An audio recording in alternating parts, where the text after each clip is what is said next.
Your daily afternoon excess with Tommy. It's another episode of your daily afternoon excess here with Tommy Rocker, and in studio today because it's the first podcast back since this virus restriction bullshit has been lifted. Thank you, everyone. Thank you, world. We have in studio, whether you know him as one half of the axe-slinging duo of either Atomic Riot or Espionage, for his guitar skill or his ungodly skills in general, or just as a crazy radlord all about town, Alex Roadrage Richmond. Yo, that intro was classic. Tommy, oh. You got to put the reverb Unreal. on that. Yeah, well, this rules. This is great. Yeah, this is awesome. Fantastic. Yeah, thanks, man. Thanks for coming in. That's all right. It was a big drive, but Burundi. It's the sacrifice makes it worth it, right? No, it was good, man. We have beers. This room is fantastic. Dan Murphy's just up the road. We're good. You know, you're set. Yeah. We're set? Yeah, we're set. Yeah. All right. Away. And this is a very special episode because we actually have a guest. Sam. Hey. How are you doing? Yeah, good, mate. So, All the way from Woi Woi. The Woi Woi boys are the back Boy in Boys. town. Yes. Fucking lock up your daughters. Something. Something like that. Now, I want to kick this off actually by Sam. I owe you an apology, my friend. Because I was, I'm not going to lie, drunk as fuck, but I had promised Alex that I would look out over Cassandra at some shows while he was away, while you were away. And I came to see you guys do the Metallica karaoke night at Glow Valley. That's it. And I was standing by Cassandra, and a guy comes over and puts his fucking arm around her. And I was like, get out of here, get out. You know, like slowly tried to push myself in. And that was you. Yeah, that was me. Sorry, man. All the intentions were fine. It's all good. That's funny. Cass broke it up, so it was Yeah. It was only after I realised, and Alex was like, oh, that's my mate, it's all good. And then I remembered, like, you were at, was it Dan's birthday in Dan, Brunswick, yeah. where we met, Ah. we got those tattoos. Yeah, exactly, yeah. That's right. And then I was like, oh, what have I done? And the Margarita Towers. Oh, The Margarita that Tower. made me sick. Because Mr. Diabetes over here threw it all up The worst diabetic. when we got back. Oh, really? Yeah, that's the source of his luck. I'm horrible at being a diabetic. Oh, I jeez. just sugar. I love it. You do everything Good at that's drinking, against your, terrible at sugar. Pretty much, yeah. You got the sweetest tooth. Man. So, yeah, I wanted to kick that off. Apologise to you, Mate, first of all, soberly. that's alright. That's fine. And we're going to sort of dive straight into it. We're not going to tiptoe around. How'd you guys meet? What's the backstory? Obviously, you're from the same town. Mhm. Like, how old were you? How'd you get together? What happened? Oh, how old are we now? We're in our 30s now. So we'd have to go back at least maybe 18 years. Yeah, I was thinking about it At closer to least 20. maybe longer, close to Yeah. 20, yeah. Let's go back. Whoa. I moved from Sydney because I was born in Sydney. Parents, let's start a family, let's move up to the coast. Yeah, righto, bloody, it's good. Moved to Wowie, and then we met our mutual friend. I met him, I can't remember how, I don't remember how. Well, I think I was in year 2 at the time, however old you are then. Lived around the corner or something Yeah. from it, yeah. Lived around the corner, we started hanging out. He's actually the reason why I picked the guitar up. Really? Yeah, Do so- you play? Oh, no, our mutual mate. Mutual mate.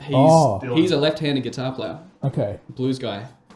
And I thought, oh, that sounds cool. And then he introduced me to Metallica, AC/DC, all the good stuff. And then, it's game over from there, really. Yeah, yeah. But anyway, and then Sam rocks up one night. I'm like, hey, this guy's... His parents and my parents were friends when they were like our age and all that, all grew up on the coast kind of thing.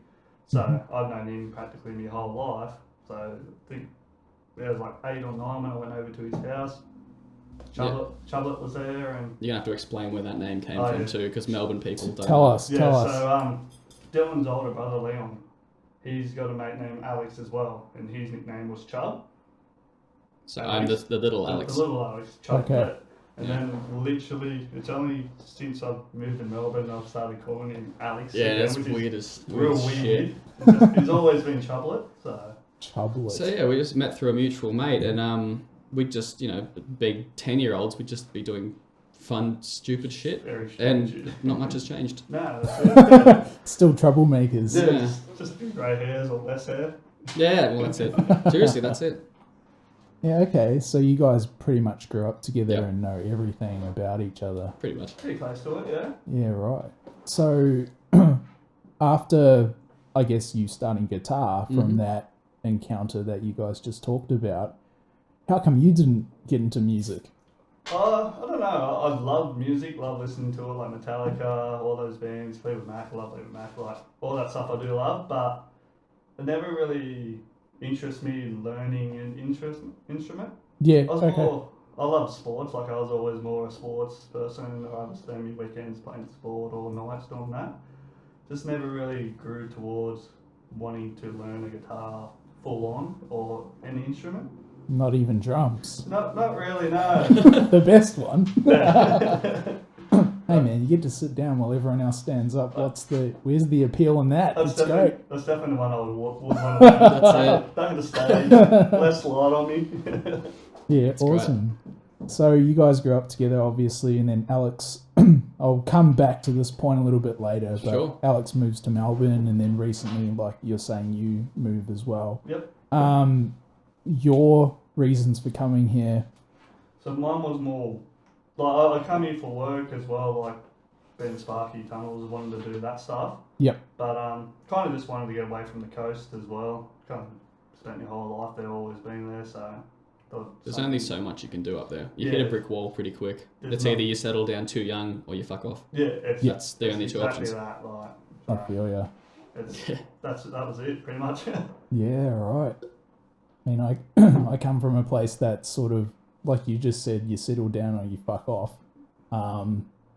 Not a coastal town, but there's a lake there. That's alright, close enough. That counts. Yeah, It seems to be like bodies same of shit, water. different smell. Same shit. Oh, dude, the smell. I'm from Rotorua, so for those who don't know what that is, That it's in a sounds so volcano. Kiwi. Okay, It smells like someone took a shit everywhere. nice. Yeah. And it's actually really bad because if you have equipment like this, it rusts inside, shit. and you can hear it when you turn the knobs. It's Wow. yeah, it's bad. Okay. So anyway, yeah. So it came out there. Back to you guys. So I can relate on that Yeah. point of like a small town, not many prospects, all that Sure. sort of thing. You know, you need to take that next step. Mhm. And I don't know about you guys, but growing up, you sort of know that in the back of your mind as well. So you prepare yourself mentally that there's a day where I have to leave all of this behind. Oh yeah. 100%. Is Oh, that yeah. how you guys feel too? Mine wasn't until I first came down here. When I first came down here and had the nights out and whatnot, the tunes, and I just knew, Yeah. get your ass down here. Get your ass down here. Woi's, you know, what are you going to do? You're in that wall. Sydney, look, I've done Sydney. Nah, sorry, mate. That's just, No thanks. that's good, but it just, like Melbourne shits on Sydney from such a height that you'd think God's shitting on Sydney. Yeah, right. I know. I've only been to Sydney twice, and it's probably not a good analogy, but it reminds me of Auckland a lot. Yeah. Melbourne reminds me of Wellington. Wellington being a lot more artsy and cultural. Yeah. Auckland being a lot more Yeah. business oriented. 100%, that's it. Yeah, and very stiff. Yeah, 100%. Even the people, like there's They're too fast forward. There's just, you know, one pace, like, relax, calm your flaps. Just settle. It's serious. And that's just not for me. Yeah. Not for me anymore. That's fair. So, what point was that when you decided that, nah, fuck this, I'm going to Melbourne? So just, it was 100% music. It was a full music commitment. And Sydney was just, I mean, you can't play anywhere on the coast. I mean, you can, but not, you know. You won't get people. Exactly. If you're doing the cover band thing, sure, the Central Coast is fine. But Sydney, the scene was just dying. It was just slowly dying. And then, you know, there's one venue which basically kept the whole thing afloat, but you can only play there. I was just sick of playing there all the time. I got over it. Yeah. And then, and I mean, when I moved to Melbourne, like that, you know, I mean, we kind of done a similar thing here where it feels like it's slowly dying. But I mean, when I moved here, like this was when like the SB was in full swing, Yeah. Cherry was in full swing, Yeah. shit was just bananas. It was fantastic. Yeah. And This is what, 2014? yeah, end of 2014. Yeah, okay. It was great. It was fantastic back then. Yeah. Don't we miss the good old days? Don't we miss it? Oh, we'll be diving into those. Mm-hmm. Talking about stories and all sorts of crazy stuff. Yeah. But yeah, I know what you're saying, and a lot of those places you mentioned and other places are not either if they're closed, Yeah. or if they're open, they're not what they were. Oh, like yeah. before. It just seems like. Anyway, we'll get there. We'll get There's there. lots Yeah. to say. Yeah. So you decide, okay, I'm coming to Melbourne after having been here a couple of times. I'm assuming and Mhm. witnessing firsthand what it was like. Going, fuck, I'm not going to miss out on this chance. Exactly. You know, because it feels like, this is for me anyway, when I came here, my eyes were opened immediately to the possibilities. And I know that we've talked about this from you having been to the States and everything like that you said here is happening really, really well. Yeah. And that's something that, you know, the more you dive into the scene, you make the connections, the contacts, the network expands, you go, fuck me. Yeah. I've got to be here. That's it. Yeah. And it's exciting, it's driving, it's motivational, it's, you know. And people forget, or either they forget or they weren't aware of how good they actually have it here. Oh, when 100%. they moan and bitch about it, because there are a lot of people, you know, especially in this city, Australia in particular is a hard market, but Melbourneites, Melburnians, whatever the fucking term is, are particularly critical of original music. Oh, 100%. But that's because, you know, when we first moved, like, competition was wild. Yeah. Oh, even then, like, I don't want to use the word competition because it's just hard because being from Sydney, we all had to hold hands or otherwise we had nothing. Yep. We all loved each other. But I found it a bit high schoolish when I first moved. So high schoolish. What, here? Oh, yeah. In what way? Just everyone's whinging about this person, complaining about this venue. Just come settle the fuck down and, like, enjoy what you have because it's just 10 notches above what everyone else has, you know? Yeah. There's definitely basically what you were saying before. There's definitely a vibe of having a sickle and fucking trying to cut someone's legs out. Exactly. Them, you know, and like you said, staying together, holding hands is... Yeah, because otherwise we have nothing. Yep. And I think people are realising that now. Oh, I agree. That's slowly coming to that, which you know, it's great. I love it. Yeah. Unity, you know? Yeah. Unity. Like Lady Gaga's new album, I'm going to unify the world. That didn't work. No. I haven't listened to it. I haven't listened to that stuff, so I can't judge. I can't judge. Fair enough. So I want to take a little bit of a step back before the Melbourne thing, because I do want to come back and there's really about dive into that. 15 years in between. There's about 15 years. So as a kid, obviously got into guitar after teaming up with Sam and Dylan and stuff like that, and other Alex. How'd you get into guitar? Yeah. What made you start, and what was the point where you decided I actually want to seriously pursue this and it's not just a hobby? Where was the line and how did you distinguish that? Sure. Obviously through Dylan, he's a left-handed guitar player as well, and like I don't play left-handed because I actually am left-handed. Just bit of information, pointless information there. You just, when you're young, you absorb things a lot easier. So when I picked it up, I'm like, oh, this is great.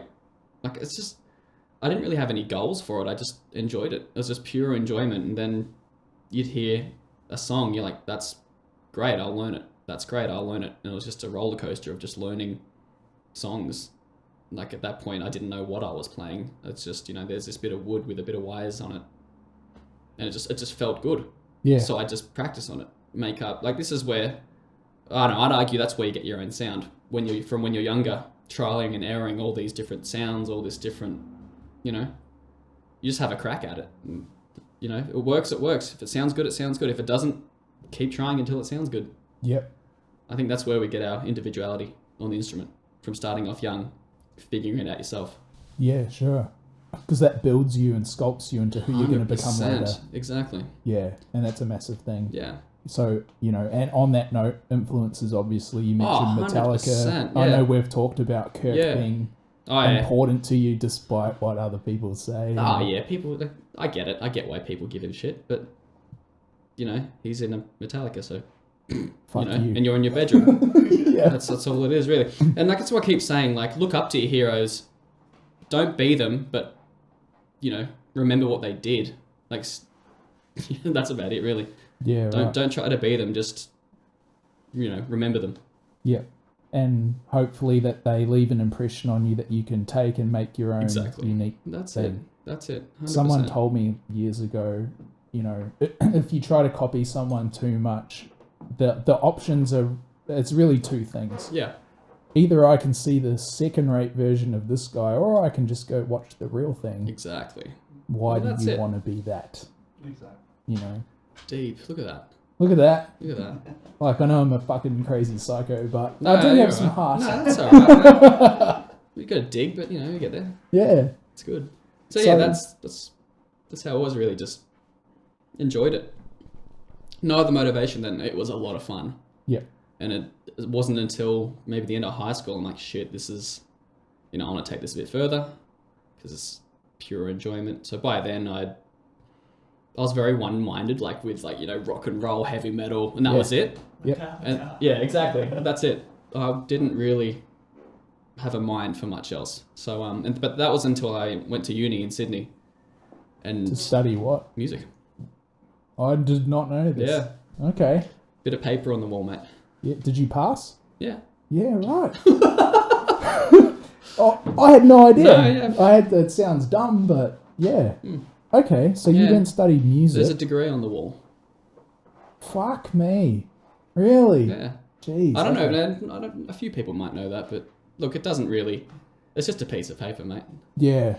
So I went there. I just wanted to build my knowledge on creating different sounds. That was it. But being able to know how to make different sounds. Yep. And not just like tones or sounds or whatnot, but I mean like why it was happening. How to do this, how to create this, just nut hard into theory.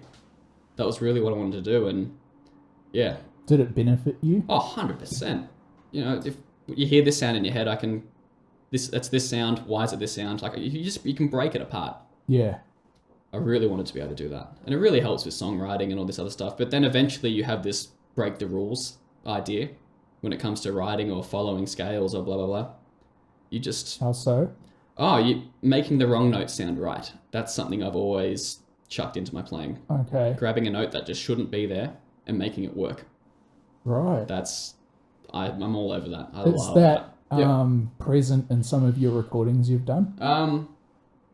Like if I was to go through, say, an Atomic Riot, I think with the newer catalog or with the newer Atomic Riot, 100%. With Yep. the first EP that we did, it was more just balls out rock and roll, balls out technique, but still trying to make it melodic.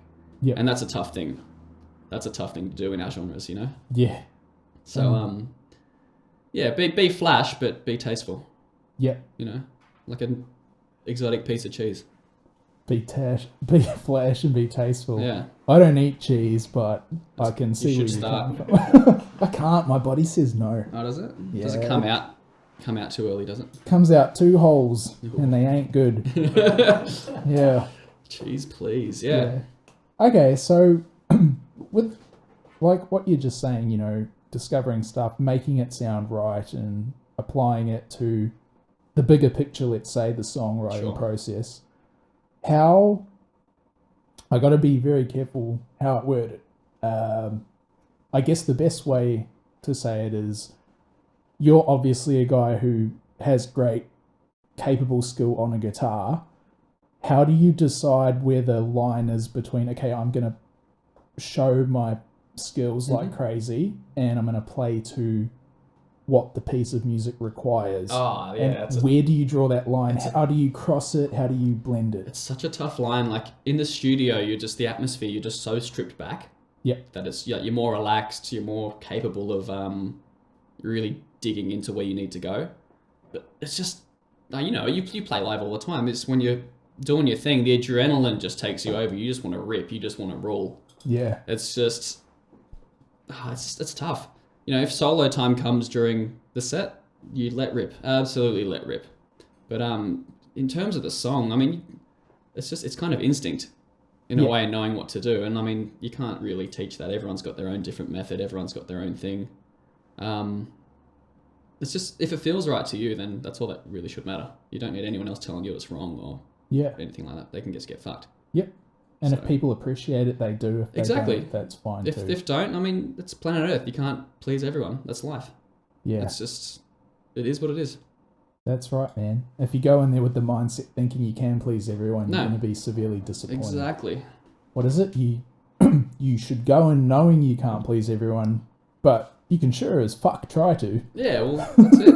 And at least, you know, you tried. That's all that matters. You'll restrict yourself if you try to please everyone. Yep. Yeah, well, that's it. Just be yourself, and whoever likes you likes you. Yep. Really. Like, Absolutely. I love to play fast. I dig it. I love it. But look, there's a time and a place.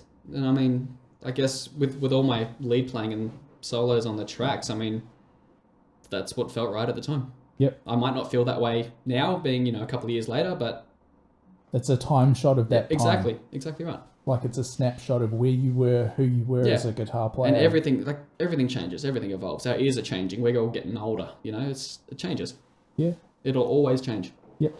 And changes. Well, you can't change that. No, Can't change change. that's for, it, man. for lack of a Yeah. better term. Hmm.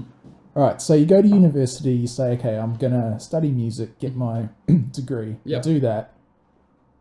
What do you decide to do next? Obviously, we know what the answer is, but how'd you come to There that was a gap. decision? There was a gap between uni and Melbourne. I think there was a good couple of years. What'd you do? So I was in the band Smoke and Mirrors. Is this the one that opened for Bon Jovi? No. Okay. Smoke and Mirrors. You know McKinnon, Coleman, Emmy No. Mac Coleman. No, they're few fellas around here know that crew. So we just slogged it around Sydney, Central Coast. We just basically what everyone does here. You know, you tour the country, release some music. See how it But goes. yeah, and you see how it goes. But just it wasn't. It just got to a point where it just wasn't feeling good. Just being stuck in Sydney, being a Sydney band. Yeah. It's tough. I mean, Did you guys come play here? yeah, we played here a fair bit, and I fell in love with the place. Yeah. I gear up, we're going to Melbourne. Yes, But every time. Or gear up, we're going to Adelaide. Yeah. It's just, oh, we're going to Brisbane. Yeah, right. Yeah. The heat. Ugh. Yeah. Oh, we're playing Canberra. Oh, beautiful. You know. Yeah. So. So some connotations that were quite positive started developing. Oh, 100%. It was just in the back of my head. Something's just going, move there, move there, move there, move there, move there. Yeah. And then That was awesome. it took a few years, but yeah. Literally packed my life into my van, left. Yeah. What was that day like? I was that excited that I couldn't wait till the next morning. I left at 11:30 at night. Really? Yep. I was so excited. Wow. So it's just a mattress in the back of the van, Yeah. bit of guitar gear, and a suitcase of clothes.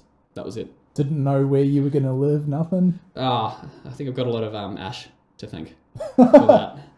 Good guy. He's taken me in. He's a good He's dude. been a good dude. So you literally packed up your life into a car, said, I'm out of here, Yep. and pinned it Mm-hmm. to Melbourne. That's it. Wow. And that's when you learn, that's when you do best, is when, in anything of life, when you get thrown into the deep end, that's when you come out a winner, you know? Yep. That's it.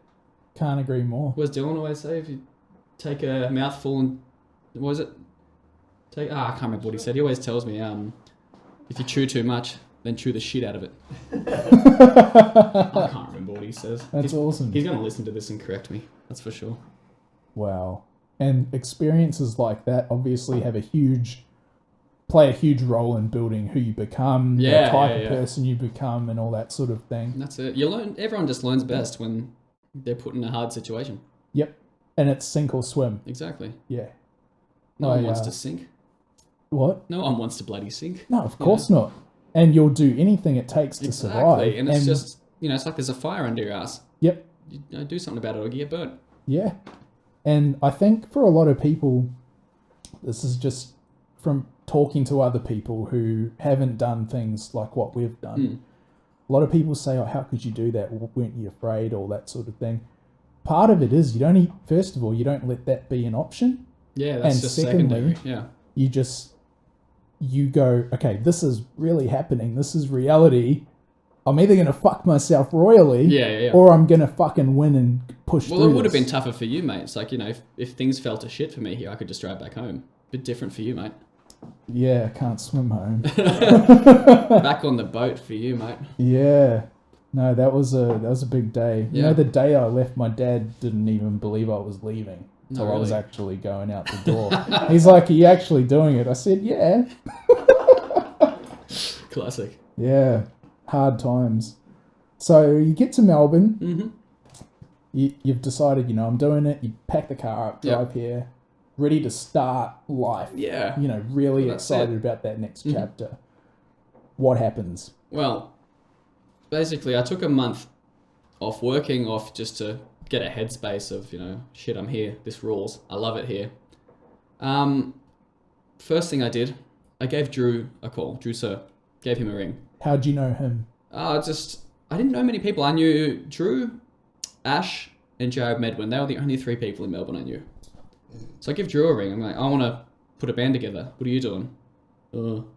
Just in my garage, mate. What are you doing? I'm coming over. We're going to start jamming. Okay, cool. Had some beers. Sat in his garage.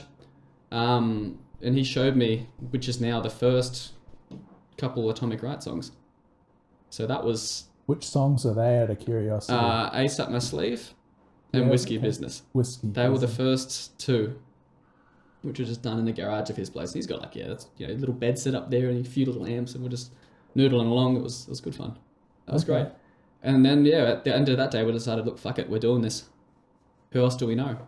Was it one of those undeniable things that, like, what you're doing is really, you want to see it go further? Oh yeah. Or not just like, No, this it was kind of just- cool. No, we just have one of those fuck it moments. Let's just do it. Let's have a crack.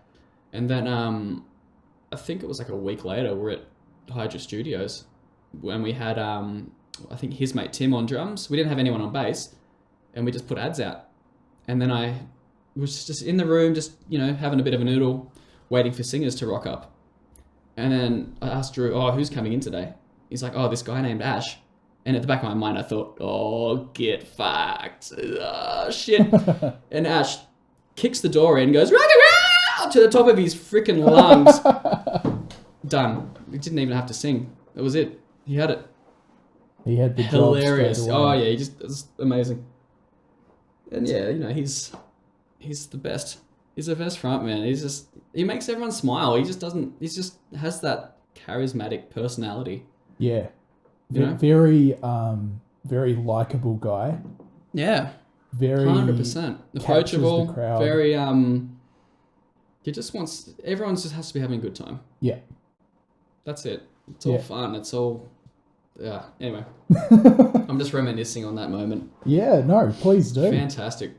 So it's you, Ash, and Drew, Yep. and Tim. I don't Yes. think I ever met Tim. He was his Drew's drummer mate, and he did Atomic Riot's first ever show, but we weren't called Atomic Riot back then. You called Memphis That's Belle, it. right? He I remember did, that. Yeah, he did that first show with us.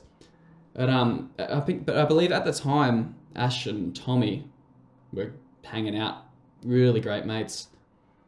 And then Ash was just Tommy joined the band. Tommy joined the band. Oh, okay. Yeah. So he You know did? Tommy. Yeah, so we did. Yeah. So we did. And then it was the 5 of us. We put on that first show just to, you test the waters with these things. You got to make sure these things work in a live setting. And when you did that first show, what was the consensus? Oh, it was fantastic. It felt good. It felt right. But we knew that Tim, his other mate, he was just going to be the fill-in. Yeah, okay. We knew that.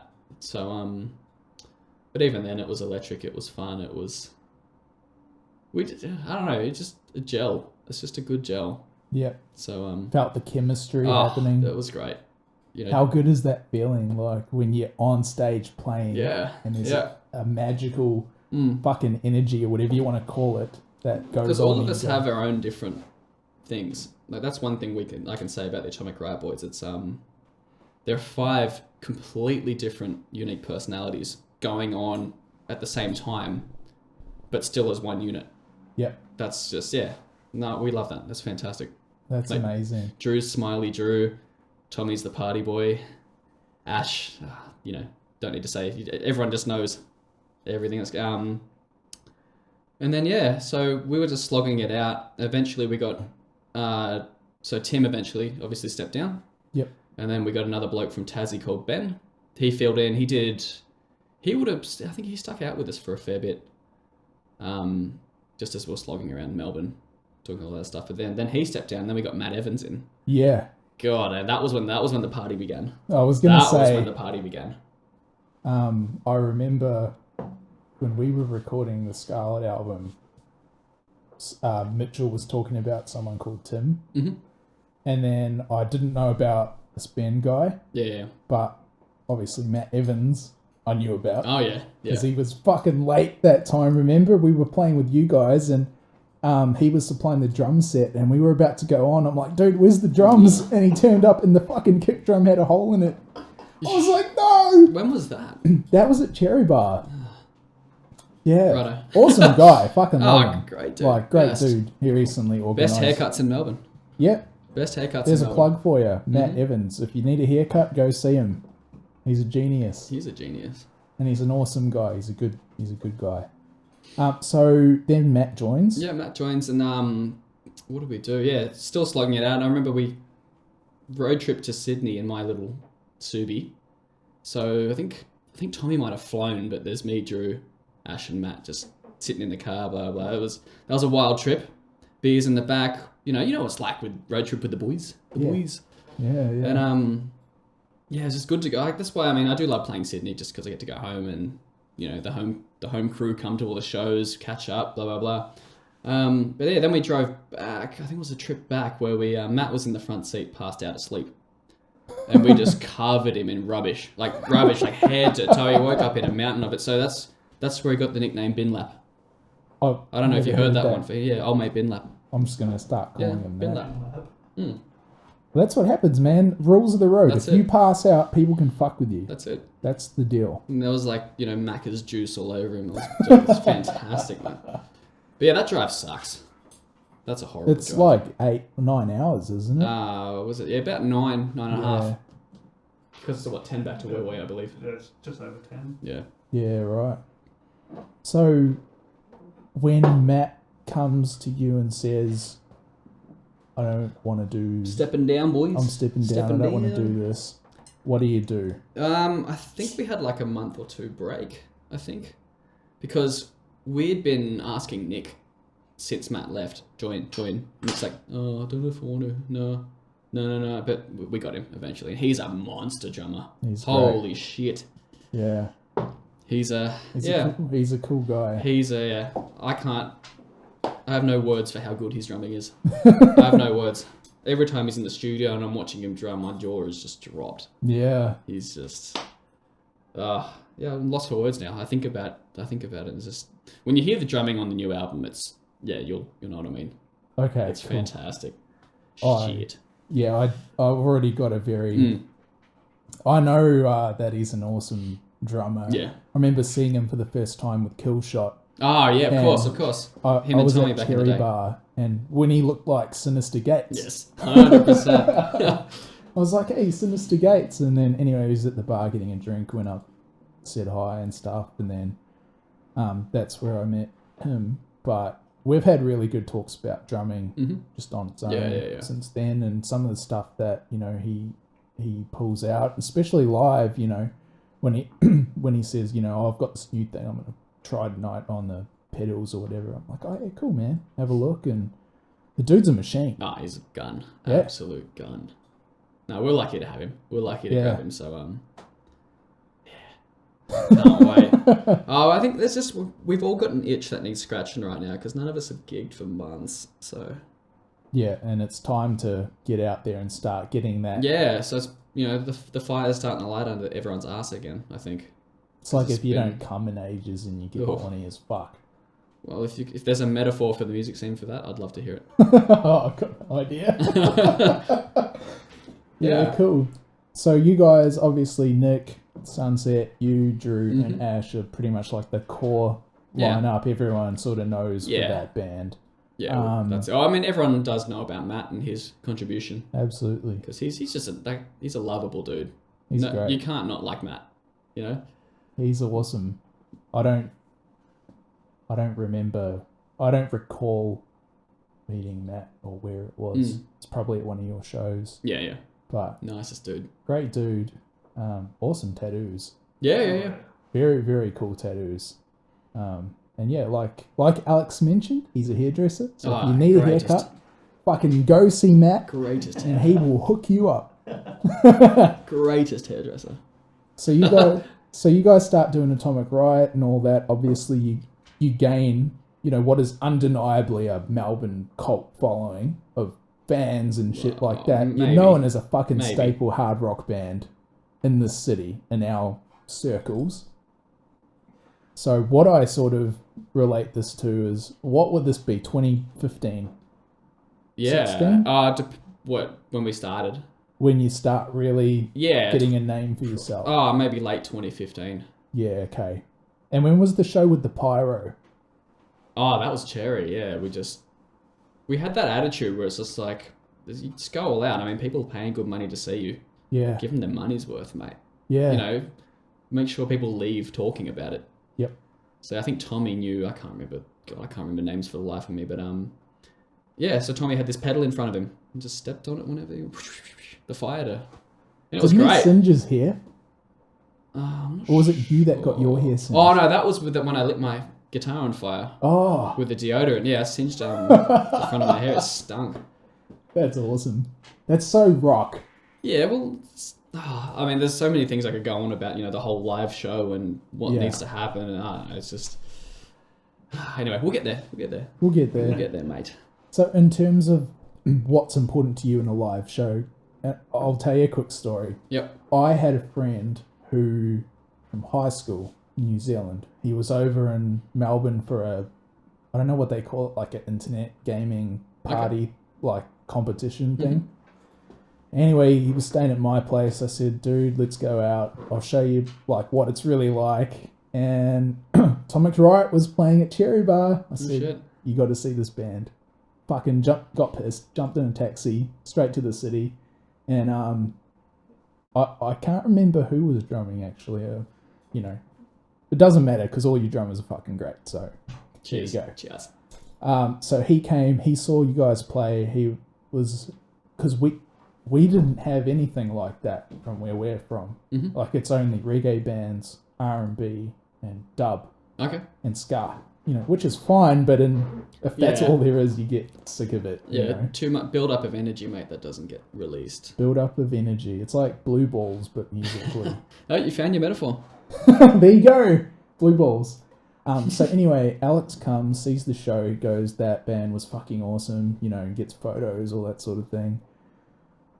And one thing he said to me that, something I've always been aware of, but seeing you guys, because I'm not saying no one does it, but I can't really think of many bands who do it, where the live show and the aspect of crowd integration and interaction is such an important feature. You guys obviously do that with Whiskey Business, for example, passing around the alcohol. You fucking sitting on Ash's shoulders playing guitar and he walks through the crowd. So my question is, where did the idea come from where you said, we've got to be that live band and do this sort of stuff that no one thinks about and that we can leave the audience talking about it for fucking weeks to come? Alright, it's going to be a very honest answer. Straight up. It's just Ash's personality. He's not even trying. He's not even saying, let's do this. He's just being himself. So all that just happened in the spot? Yeah.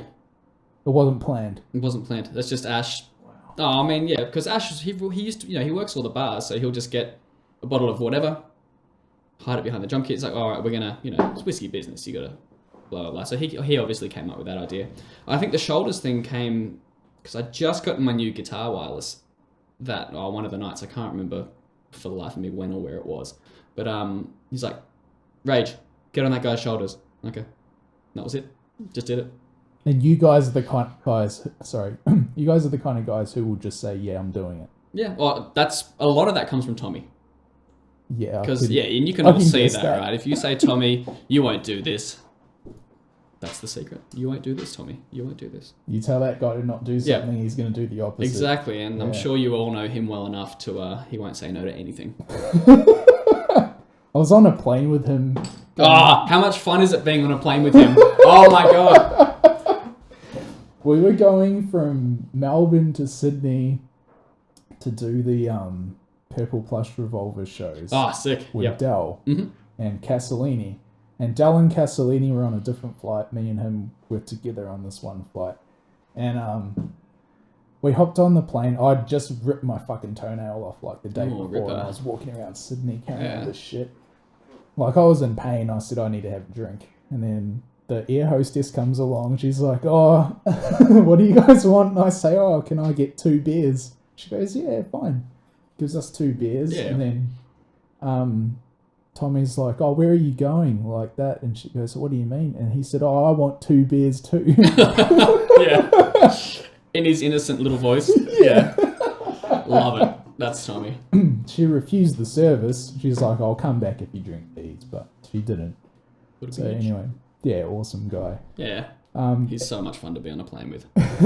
So much fun. Or share a plane story. I think we went down to Tassie for Tabra's album launch. Ash and Drew, I think because Drew's from Tassie, so he went down a day before to catch. Yeah, he's a Tassie boy. Oh, I didn't know that. So yeah, he went down a bit earlier, catch up with a few people. So me, Nick, and Tommy, I believe it was about, it would have been about 8 a.m. First thing we do is hit up, the Irish bar at Melbourne Airport? Yes. Yeah, so we were there at 8 a.m. We just started drinking. It was great. Catching up. This is going to be sick. Anyway, finally we get on the plane. So it's 3 of us in a row. And then, air hostess is doing that safety thing. And then the whole plane is silent. And then you hear, passengers, prepare to disarm door. And then Tommy yells out, how dare you disarm door. The whole plane is in stitches. And then you hear in the middle of the flight, I am armed door. Oh, jeez. And we was, smash and CC and dries the whole way. I mean, it's only a short flight, but yeah. Oh, it was fantastic. He's just a funny bastard. And then when we land, passengers, prepare to disarm door. How dare you disarm door. And the laughter. Oh, everyone's pissed themselves laughing. Anyway, we get off. We get our hire car. No shit. 5 minutes into the drive, I'm pulled over. For speeding. Were you? Yeah. Probably. Who fucking knows? 5 minutes just on the road. But yeah, because I had the, back then I had the New South Wales license and I didn't want to do all the paperwork. So they let me off with a warning, which is nice. Yeah. Nice. But yeah, 5 minutes in, pulled over. Who'd have thought? Stop speeding. Yeah, sure. Stop breaking the law. No. But yeah, that was a great gig as well. That was fun. It's always fun going interstate with the boys. Oh, of course. Interstate with the boys. Speaking of which. Oh, here we go. Oh, here we go. Mate, I'm going to fucking pull out all the guns. Yeah. So, we'll backtrack a little bit. Yeah, sure. First of all, I want to know, what did you think about Atomic Riot when you first heard him? When did you first? Yeah, when was it? Was Where it were Sydney? you? What did you think? You were on the coast and you... Oh, I was in Sydney. No. Like, first time I heard Atomic Riot was over his phone. Because I didn't go see him until probably, I think 2 years ago, 2.5, maybe 3 years ago was the first time I saw him. Yeah, okay. So I didn't come down to Melbourne too often when it first, 2015, 16, I didn't come in. I think the first time I come here would have been 2018 to see Alex Chubbard for the first time. The first time I heard him would have been in the Bayview pub, drinking beers, and he's like, oh, I'm in this new band. I'm like, oh. yeah. When he played, and he just played him, that was it. What did you think? I dig, I like. Yeah. As a fan of music. I just like music, I'm not really a genre person, don't mind any type of genre. I listen to anything, girl pop, guys, but I don't If it's good, it's good. It's good. It's got a good beat. It's got a good rhythm. I like it. So, but no, I really dig. Ash's voice is incredible. You can't beat it. But no, they shred. They're very good. Yeah. A bit of fun. It's just fun. Fun on stage. That's it. Yep. And when it comes from that place of honesty and love and not for fucking money or there's not a chicks or whatever. serious bone in our bodies. Hmm. You can hear it in the music, I reckon. I know. I fucking know. You can hear it in the music though, just the fun. Absolutely, The I fun would they agree have with though, that. they just. Yep. You can hear it when people are just having fun doing what they love compared to someone who's only doing it to make money. I think there's definitely. You don't you make can hear money. it. No one makes money in this bloody industry. So it's all a labour of love. Let's be honest. Yeah. But being on a labour of love, it's even not a labour because you love it. Yeah, well, that's it. It's a love of love. 100%. That's why we drive into the city on a Friday afternoon with all our gear in Melbourne peak hour shitty traffic. Good on you for the street. God damn. Try to find a loading zone. That's not as bad though. I mean, coming from Sydney, like driving into Sydney City it's the every worst. couple of weeks, that was bloody crikey. That was shocking. Sydney roads are horrible. 10 times worse. They're like spaghetti. Oh, Another reason why Yeah, exactly. And if you miss your turn, you're fucked. You got to like circle battle the whole Exactly. fucking It's a pain in the thing. ass. 20-minute detour. Yeah. Fucking Bullshit. get back there. Yeah, that's actually another good reason why Auckland's like Sydney, because it's like the roads are that. Yeah. Mr. Squiggle. Yeah. Crikey. You know, whereas Melbourne, I think, and Christchurch were designed by the same guy. That's Oh, why really? they're gridded. Ah. Makes fucking sense, doesn't Is it? that History 101. I had History no 101. Yeah, That's I should have been a sick. history teacher. idea. I should have been. That's rad. So, coming back to Atomic Riot days. Yep. And I do have to ask you, because maybe you know, I don't know the answer to this. Mm-hmm. Where did we meet? I actually don't remember. It might have I even actually been don't Hydra remember. It could have. when you guys were Memphis Belt. It could. And you guys were rehearsing or something. Yeah.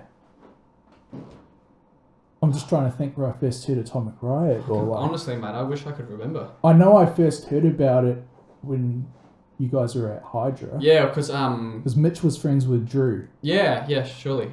We used to rehearse out there a lot because Maddie was out that way, so we'd take it in turns Right. going from Brunswick to what's that studio in Brunswick? I can't remember. Me and Ash used to live right next to it. Anyway, we'd take turns from there out to Hydra. Yeah. Okay. Well, yeah, I remember seeing you guys and then, hearing of you guys, then seeing you guys play, and then we sort of Scarlet and Atomic Riot. I know where this is going. I'm fucking going down that road. Started developing, I don't know, what's the word? A Camaraderie. camaraderie, a brotherhood. Mm-hmm. And we played a lot of shows together, you know. Yeah. Got to know each They other. were great. quite They well. were great shows, mate. Fucking awesome shows. Good turnouts, good crowds. I think because our genres crossed. Yeah, they fair crossed bit. well. Exactly right. Like, I think we each covered a separate thing, but we met in the Yes. middle, and that makes the magic. And I would even throw part of Dangerous Curves in there too. I love those crossing boys. through. I love those boys. Yeah, How good is their album? so Their good. album rules. Yeah, Love I actually heard some of the stuff from the new one. Oh yeah, It's really good. fantastic. Like, So if you're good. a fan of Dangerous Curves, you won't be disappointed. The boys have lived up to... The boys. The boys? Fuck. That guy, Kim. What a wild... Ah, no. What a wild guy. What a voice. He's so cool. So yeah, I sort of think of it like us three bands doing the hard rock Yeah. thing, you know. And I think a lot of people would agree with that or recognize Mhm. that. We got to do some awesome shows together. We even went and played Adelaide. And that show, that was awesome. I think it's safest to say it was probably the loosest night in like probably the band's history. That Yeah? night. Oh yeah. Because I remember we walked in. I mean, I think because we would have driven up separately, but Yeah, I think we we did. all had the same accommodation. Yeah, at the hotel I place. can't. Yeah, some hotel there, but walking distance from the gig. Yeah. And we rock up and, catching up. Yeah, bloody, that was a trip. It was bloody good. And then we get given these gold wristbands. And keep in mind, this is about 3:30, 4 p.m. Yeah. Get given these gold wristbands. I'm like, oh, what's the gold wristbands for? And then, I don't know who it was, but this is like purely famous last words. Yeah. Unlimited drinks all night. Oh my God, you should have seen the eyes on everyone light up. Come 6 o'clock, we're all pissed. Yeah. Everyone was pissed. And I think sound check was at like 7. I'm like, oh, where's Elisha? Where's Elisha? He's gone. Yeah, but you come back full, like, glammed up with at least 20 stamps up each arm. Hey boys, I'm all set for the strip clubs. That accent. Oh, Yeah, because why hang around for sound checks when you can go get all your passes to all the strip clubs beforehand, so you don't have to line up? It's so smart. That's called thinking ahead. oh shit. And Hilarious. and it was funny because like the whole night, we like you said, fucking drunk as fuck. Mm. I remember I had to drive the car of the Scarlet Gear back to the hotel, which was only around the corner. Yeah, but still. But still, them telling Atomic Riot and Scarlet unlimited free drinks. Yeah, and but- I remember Mitchell says to them, "Are you sure that that's allowed?" Yeah. They said, "Yeah." Because I remember I think just after you guys got off, they took them off us. We had to start paying for drinks. What? Yeah. Oh, 100%. They took them off us. Yeah, they're probably losing money. Oh, of course they were. That place is not there anymore. No, because they lost money in alcohol sales. Oh, shit. And I remember, like, so after we played, you know, it was a loose night. I'd never been to Adelaide, so I was wanting to experience it all. Adelaide's like the red light district of Australia. It is. Best way to put it. Yeah. Well, I wouldn't disagree with that. Yeah. You know, the first thing that caught me off guard while we're talking about strip clubs was that their strip clubs operated totally different to how ours do. Did you get in trouble? No! Oh, okay. I've got a great story from the strip club if you want to hear it. I'm sure the viewers, listeners are dying to hear this. So in Melbourne, how a strip club works is you go there and the girls hassle you for money, right? Which is because they got to get paid, they got to make their wages. Commish. It makes sense, right? In Adelaide, no girl fucking came up to you. They wanted you to be like, hey, you know, so it was really weird. So you go there. I remember getting to the line. The line was stacked. I said, hey, and the bouncer was like, oh yeah, I remember you. Go straight in. Hey, and then your mates, fucking Nick Caligula and Sunset, turn up, and then the bouncer goes, oh, you with that guy who's been here for like 2 hours. And they just wave him through. So we're in there, we're partying. Oh, You're a team player, mate. Sorry? You're a team player. I'm a team player, man. Together, everyone achieves more. Team. So we're in there, we're having a good time, and then I don't remember how it happened, but a few of these girls took a liking to us, and we were up in the private area getting all these dances, and this chick. I'm sitting by Drew, and Drew's, I don't know if it was true or not. I doubt it. And I remember doubting it at the time, but he was like, I've never been to a strip club before. And I was just like, oh, I've never had a lap dance before. And I was like, oh, okay. No, that could be accurate. It could be. Could be accurate. I was like, that's cool, man. It'll be fine. And anyway, this chick, like, was going on and stuff, and then I only paid like one time from memory. And it went on for like 20 minutes, 25 minutes. And this chick goes, stand up. And I was like, what? She goes, stand up. So I stood up. She goes, pull your pants down. I was like, oh, what? And Drew looks at me. He goes, is this normal? I'm like, nah. And she goes, pull your pants down. And I was like, oh, I don't think I'm allowed. And I've got this belt. It's like 4 studs across. Yeah. It's fucking big and it hurts. She goes, she pushes me over this couch, pulls my pants down, and another chick does it to Drew. She grabs the belt off me and she goes, fucking whips me across the ass. I'm like, you know, in pain. And then Drew's like, oh man, is this like what normally happens? I go, nah, it's not. So much better. Yeah, it was better. So she belts the fuck out of us and all this stuff, and then she goes, oh, do you want a pass to Miss Victoria? I'm like, oh, what's that? She goes, oh, it's a stripper competition, it's next month. I go, yeah, okay, cool. So I got free tickets. Fantastic. And then I remember Drew just being like, what the fuck just happened for like 2 hours? He was like, I can't believe that happened.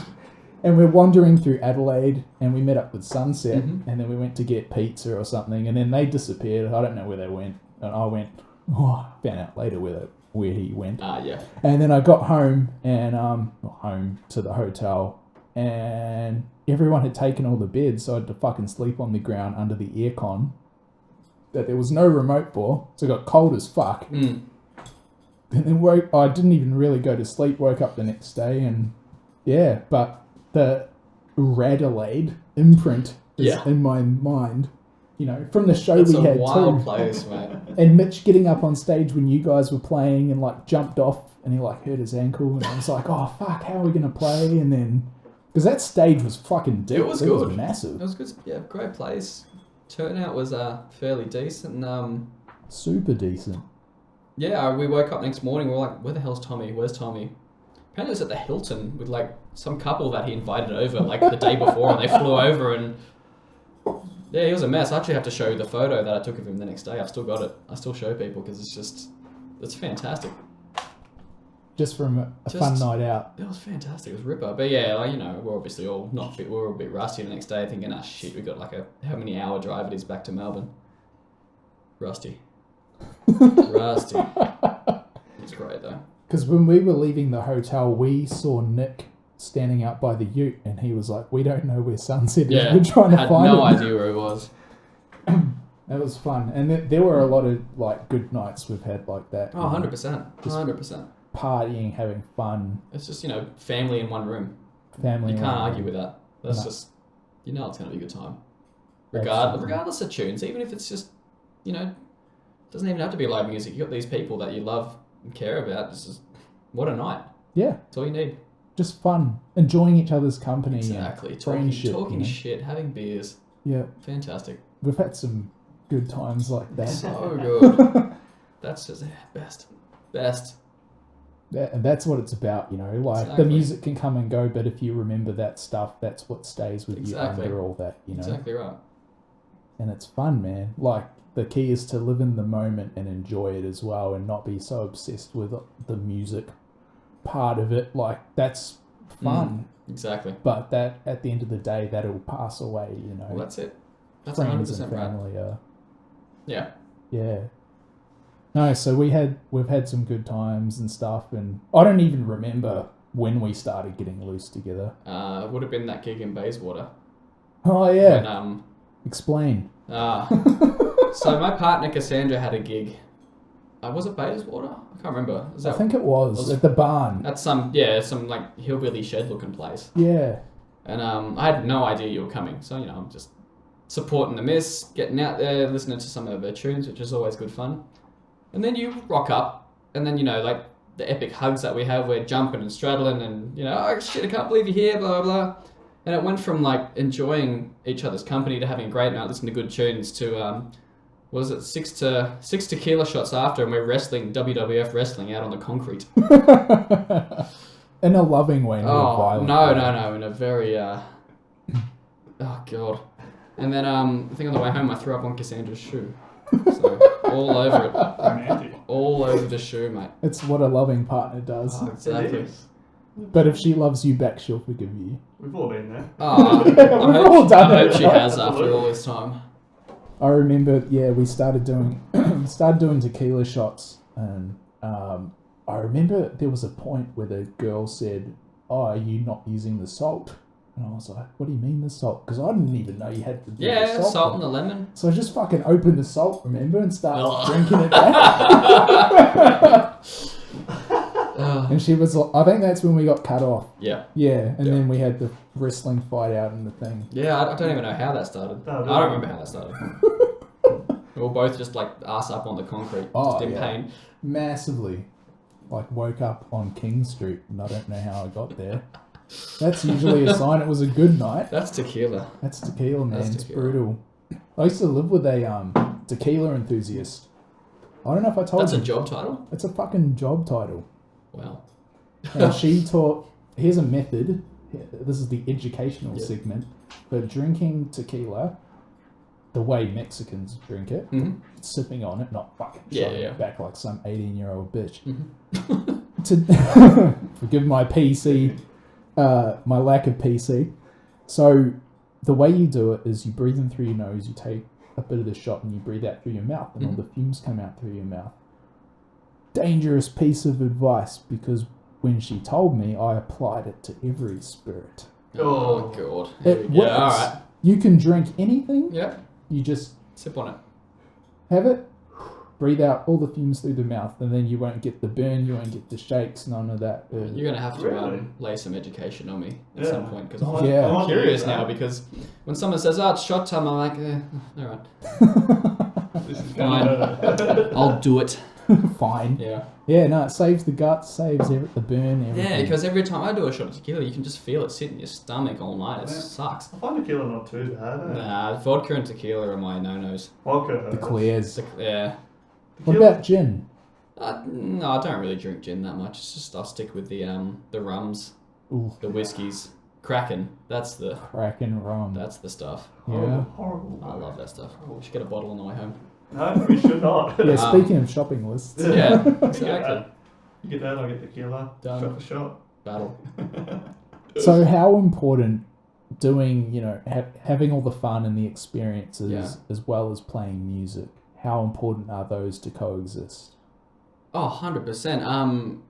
I mean, it's to be fair. Like I only in the rock and roll genre, or our crew, or our I don't know what to call it, a scene or group or camaraderie or whatever you want to call it.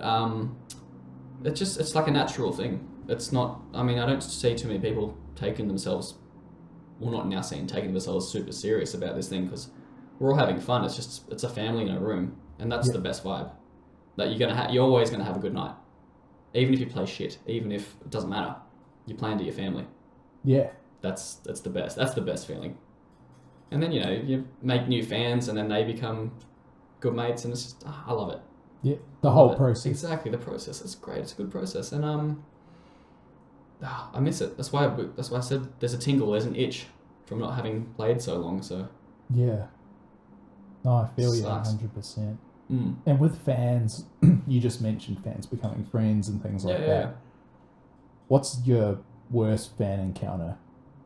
Or weirdest fan encounter?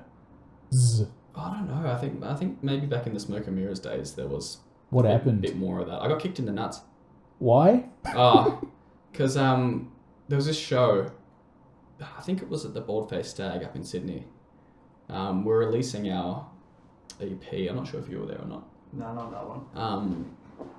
You missed out on getting kicked in the I know. balls. Oh, it was bad. But anyway, Disappointed now. there was this, like, I'm enjoying when I play, like, you kind of just go into a place, and it's kind of like you there on your own doing your thing, and it just feels great.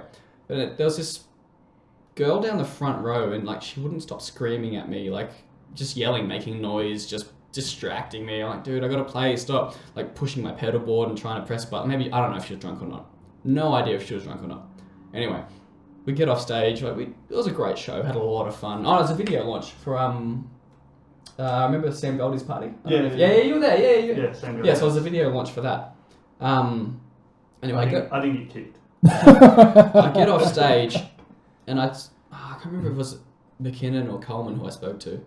I said, "Oh, did you see that bloody bitch in the front row? Like she was like spilling beer on my pedal board and stuff." Anyway, like, she was such a bitch, blah blah. Turns out she was right behind me, listening to all this. Oh no. Turns me around, whack. Punches? Oh, kicks, No, you in kicks. the balls. Kicks. Yeah, Youch. yeah, bloody hurt. I don't know, like. What'd you say? What do you do? Oh, I just... She walked off, I don't know. I mean, look, fair enough. I don't know. I don't have words for that moment. It just sucked. It just, Painful. It was, yeah. It just... I mean, if someone's pouring beer on your gear, like... Yeah. I don't know. Can't be... I don't know. Just a big... I'm just lost for words. Just a big question mark. I think it's just bad luck. Her being Yeah. behind me at the time, and... The timing. Yeah. Yeah, the And conversation. I mean, that's just natural selection. You can't argue with timing. It just happens for a reason. Yep. Whack. Shit happens. That's it. Yeah. Wake up, dust it off, and move Carry on. Your dick still works, so on. it's alright. Supposedly. Allegedly. Allegedly, yeah. Jesus Christ. So, talking about that and crazy fan encounters and Mm-hmm. stuff, I'm assuming... Actually, no, I think this is a separate thing. What's the worst thing that's ever happened at a show? Or maybe the weirdest thing where you were in disbelief that it happened? Or it can be a on-stage moment gone wrong. It can be someone fucking jumping on stage doing something, whatever. This time we played at... I can't remember what the venue was called. It was like this closing down venue in South Yarra. I can't remember the name of the place to save my life. But Atomic Riot got asked to play the final night. And... it was insane. I couldn't believe what was going on in this place. Like, people were doing lines out on the bar table. We're like wedged into this corner playing our tunes. Ash was getting up on this table, singing, screaming, pouring whiskey literally all over everyone. Anyway, this guy got up on the table. He was blind drunk. Got up on this table, and I mean, these are like bar tables. Like, they were high. Slips off, it lands on his head. Ambulance came. Oh, jeez. It was nuts. And then I got up on the bar to do a solo thing, and the fan hit me in the head. Oh, it was moving. Yeah. Ouch. Cut you open? No, just a knock. Oh. But that guy falling off the table, like, we stopped playing. Like, everyone's just like, whoa, pointing fingers. Like, he's gonna feel that tomorrow. Like, it was nuts. Like, because the table was like covered in whiskey. He slipped on it and Yeah, banged his head. ouch. I Ouch. couldn't believe what was going on there. Like, who does a line in public? Like, just the bar and the airport. Come on. No. But like, seriously, like, oh my god, it was just chaotic. It was so much fun. Yeah. Just chaos. And this that place night. was allowing all that to happen. Well, it was the last night. No one cared. Oh, Like, the no, place was they shutting actually- down, so just, bottles off the shelf were they were just handing them out to. Yeah. That's not too bad. That sounds like That a was great nuts. night. It was Exactly, insane. yeah. I'm sure the boys remember that night. That was good. Holy If they can shit. remember it Oh, from God. partying too Mm. hard. That's awesome. That was oh fun, man. I'm surprised that guy didn't die. Like, that was a hard hit. Like, straight on his Yeah. head. Yeah. And those things are sharp too. Oh my god. Like they're not soft. Mm. And they keep It's a pushing. hard timber table. Hard timber floor. Fell Yeah, straight right. onto his head. Ouch. Anyway. And I'm the sure he's ambulance alive. came. Yeah, ambulance came. I'm sure he's alive, but god damn. And he gave you a story to talk about. That was a good story. That gig was just chaotic. I have to ask about your trip to the States. Yeah, go for it. So you went, correct me if I'm wrong, Mhm. you went to America, what, a year ago? This time last year. This time last Yeah. year, for like a holiday, play some guitar. all that Holiday sort of guitar, thing. it was fantastic. Tell us what happened. If you want to hear some stories. I So want to hear some we stories. played, Atomic Riot played Wrestle Rock the night before. So it was fantastic. It was, I don't know if you ever played there before, but that, like, we didn't know what to expect because, just B-grade wrestling ended up being the greatest night ever. Yeah, You right. got, like, Big Sexy Unit, who was, that was the wrestler, and they're just all, like, belting the crap out of each other. It was good fun. Me and Ash and all the boys just loving it. Couldn't believe it. So anyway, we finished the gig, go home, and I'm just like, well, if I sleep, I'm screwed for the flight, because my flight was at 9 a.m. the next morning. So I stayed up all night. And I'd gotten some Xanax and Valium and Temapethine, or I can't remember how to say it. Tablets just to, once I get on the plane, to calm me down. Yeah. I was tired as shit from staying up all night, a fair few drinks. But my parents even flew down for that gig. Nice. So, my brother's driving me, my dad, Cassandra, to the airport because Dad's flying home to Sydney. Ash was in the car too because he was flying to Sydney. Was Joel living here at the time? Yeah, he was here at the okay, time. cool. Joel's my brother. Joel's Alex's brother. Nice guy. Yeah, he goes alright. So, we're on our way to the airport. I say bye to Dad. I'll see you when I see you next, blah, blah. Cassandra's in tears, poor girl. Won't see you for 3 weeks.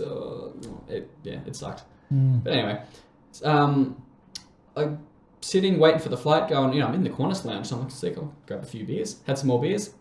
Finally get on the plane. Stewardess like, what do you want? 2 beers, and I guess you're serving brekkie, sure, I'll eat something. Had the 2 beers. It's a 15-hour flight, or maybe 15 and a half.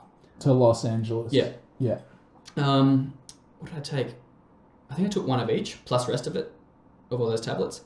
I fell asleep for 13 hours. I was out. Wow. Woke up 2 hours out. It was sick. So you missed all the bullshit. I missed all the bullshit. Had a beer before I landed. Yeah. So we landed there, and it was the same day, 6 a.m. Yeah. Really weird. So I got up feeling fresh, slept for ages. No jet lag. No jet lag. 'Cause you'd Because it was slept, like the next day. It was unreal. It's fantastic. Imagine just a massive sleep in. That's all it was. Would feel good. It felt Although really I'd good. need a lot more than 1 of each of those tablets. Oh, well, yeah, it's true. Yeah, but your body's more, what's the word? The liver's. Your liver's like Arnie. Worn out. No. Worked out. Worked out. Worked yeah. out. So I went to, the reason why I went there is because a mate of mine who lives there, he makes all my pickups for all my guitars. So I met him, I bought a guitar which came from LA, which was his guitar. He's like, mate, you bought my guitar. I'm like, yeah, it's a bloody good guitar. Why wouldn't I buy it? Oh, I make pickups. Do you want to try a set? I'm like, cool. He makes the best friggin' set of pickups I've ever heard in my life. Like, I was just blown away. So they're now in all my guitars. But anyway, so I flew over there, caught up with him. So first thing we do, go out, coffee, beers, blah, blah, blah. Come on, it was 7 a.m. So you can't go too hard. And we wound a set of pickups for one of my guitars. I got to do that myself, which is fantastic. I love all that stuff. So it was end of spring over there, and I was cold. I was cold as shit. Like, their sun is useless. Their sun is absolutely useless. Like, not warm? No, it's not warm at all. It sucks. Is that because of the hole in the ozone type thing? Probably, I have no idea, to be honest. It was just cold. Yeah, right. It's just a simple... It was just cold. Coldest spring ever. Okay. So, yeah, we did all the... You know, it's the first time I've been over there, so we did the, you know, rock and roll stuff. Played a lot of... He's lefty as well. Yeah. So, you know... Easy to play. We have the stuff. bond. Yeah, I just play all his shit. Went out to, you know, all the standard rock and roll bars, Ultimate Jam Night, and, you know, we'd see the guys from Quiet Riot playing, you know, the guys from Lynch Mob playing, and this is just normal. What's normal that thing like? for them. It's, for Is there a me, moment of fuck? yeah, for us, it's like fuck. For them, it's just like, oh yeah. It's Tuesday. Oh yeah, it's you know, 40 years too late, but oh yeah. You know? And Yeah. for us, it's just like, oh god, this, you know. You say, It's hey, just come shit, on, man. yeah. Can I feel the noise? It's just it's just wrong because, you know, they get to, that's just a way of life for them. Yeah. It's just kind of like Sydney and Melbourne. Yeah. It's just, they're just used to it all. But they're all old men now. Oh my god, you got old, didn't you? Or where have I been? You know, Yeah. Jesus Christ. Yeah, did all the rock and roll stuff, but which is great. You got to do it. You got to do it all when you get over there. So as for stories, so you know Midnight Alibi. Yes. Yeah, so Oz from Midnight Alibi was over there at the same time. Okay. And we teamed up and had a wild, insane night. So we started off at the Rainbow, drinking blah, blah, sat in Lemmy's chair, got a photo. Ooh, novelty, yeah, Lemmy's chair, fucking sick, you know. Yeah. We got hammered. And then we went down to Whiskey to see these bands play, and great bands. Like, they're different. Like, everyone, like, for those who haven't been to LA is very R&B driven. Like, rock and roll is a tiny little hub in Hollywood. Probably not what a lot of people It's would not think. what you all think. It is purely R&B driven, that place now. Like I said, we're all 40 years too late. So yeah, and then we looked across the road at the Fire Room. We're like, oh, Ricky Martin tribute night. Straight over there. I think we're a bit too late, but yeah, there's all these guys like wearing all these, you know, shiny things and blah, blah, whatnot. Anyway, he was hammered. I was hammered. And I was just like, I'm going to get a tattoo. I'm like, dude, like, you're hammered. I'm going to get a tattoo. So anyway, go in there. The second the needle hits his arm, blood's pissing out. It was Yeah. nasty. So, because at the Rainbow, he's like, oh, he said to the bartender, oh, if I get a ace of spades, we give me a free drink. And that was the motivation. That was the motivation. And because he's drunk, his blood's thin as all hell. Blood's pissing down his arm. Anyway, went back up, he showed her, he got it. She was just in stitches laughing. Yeah, okay, you earned yourself a free beer. And that was it. Oh no, unbelievable. Like, Save like drunk and $9. tattoo. Yeah, No, exactly. Wouldn't the tattoo cost more than the free drink? So much more. So much more. That's amazing. So yeah, that was good fun. And then so him and his missus went home, and we went to Mel's Diner beforehand, before we left, just because, you know, we were starving, you know, get a bit of a sponge going on the old liver. Mm-hmm. So I'm sitting there by myself. I'm like, I see these two African American guys walk in. I don't know. It's 2020. Come on. I don't know.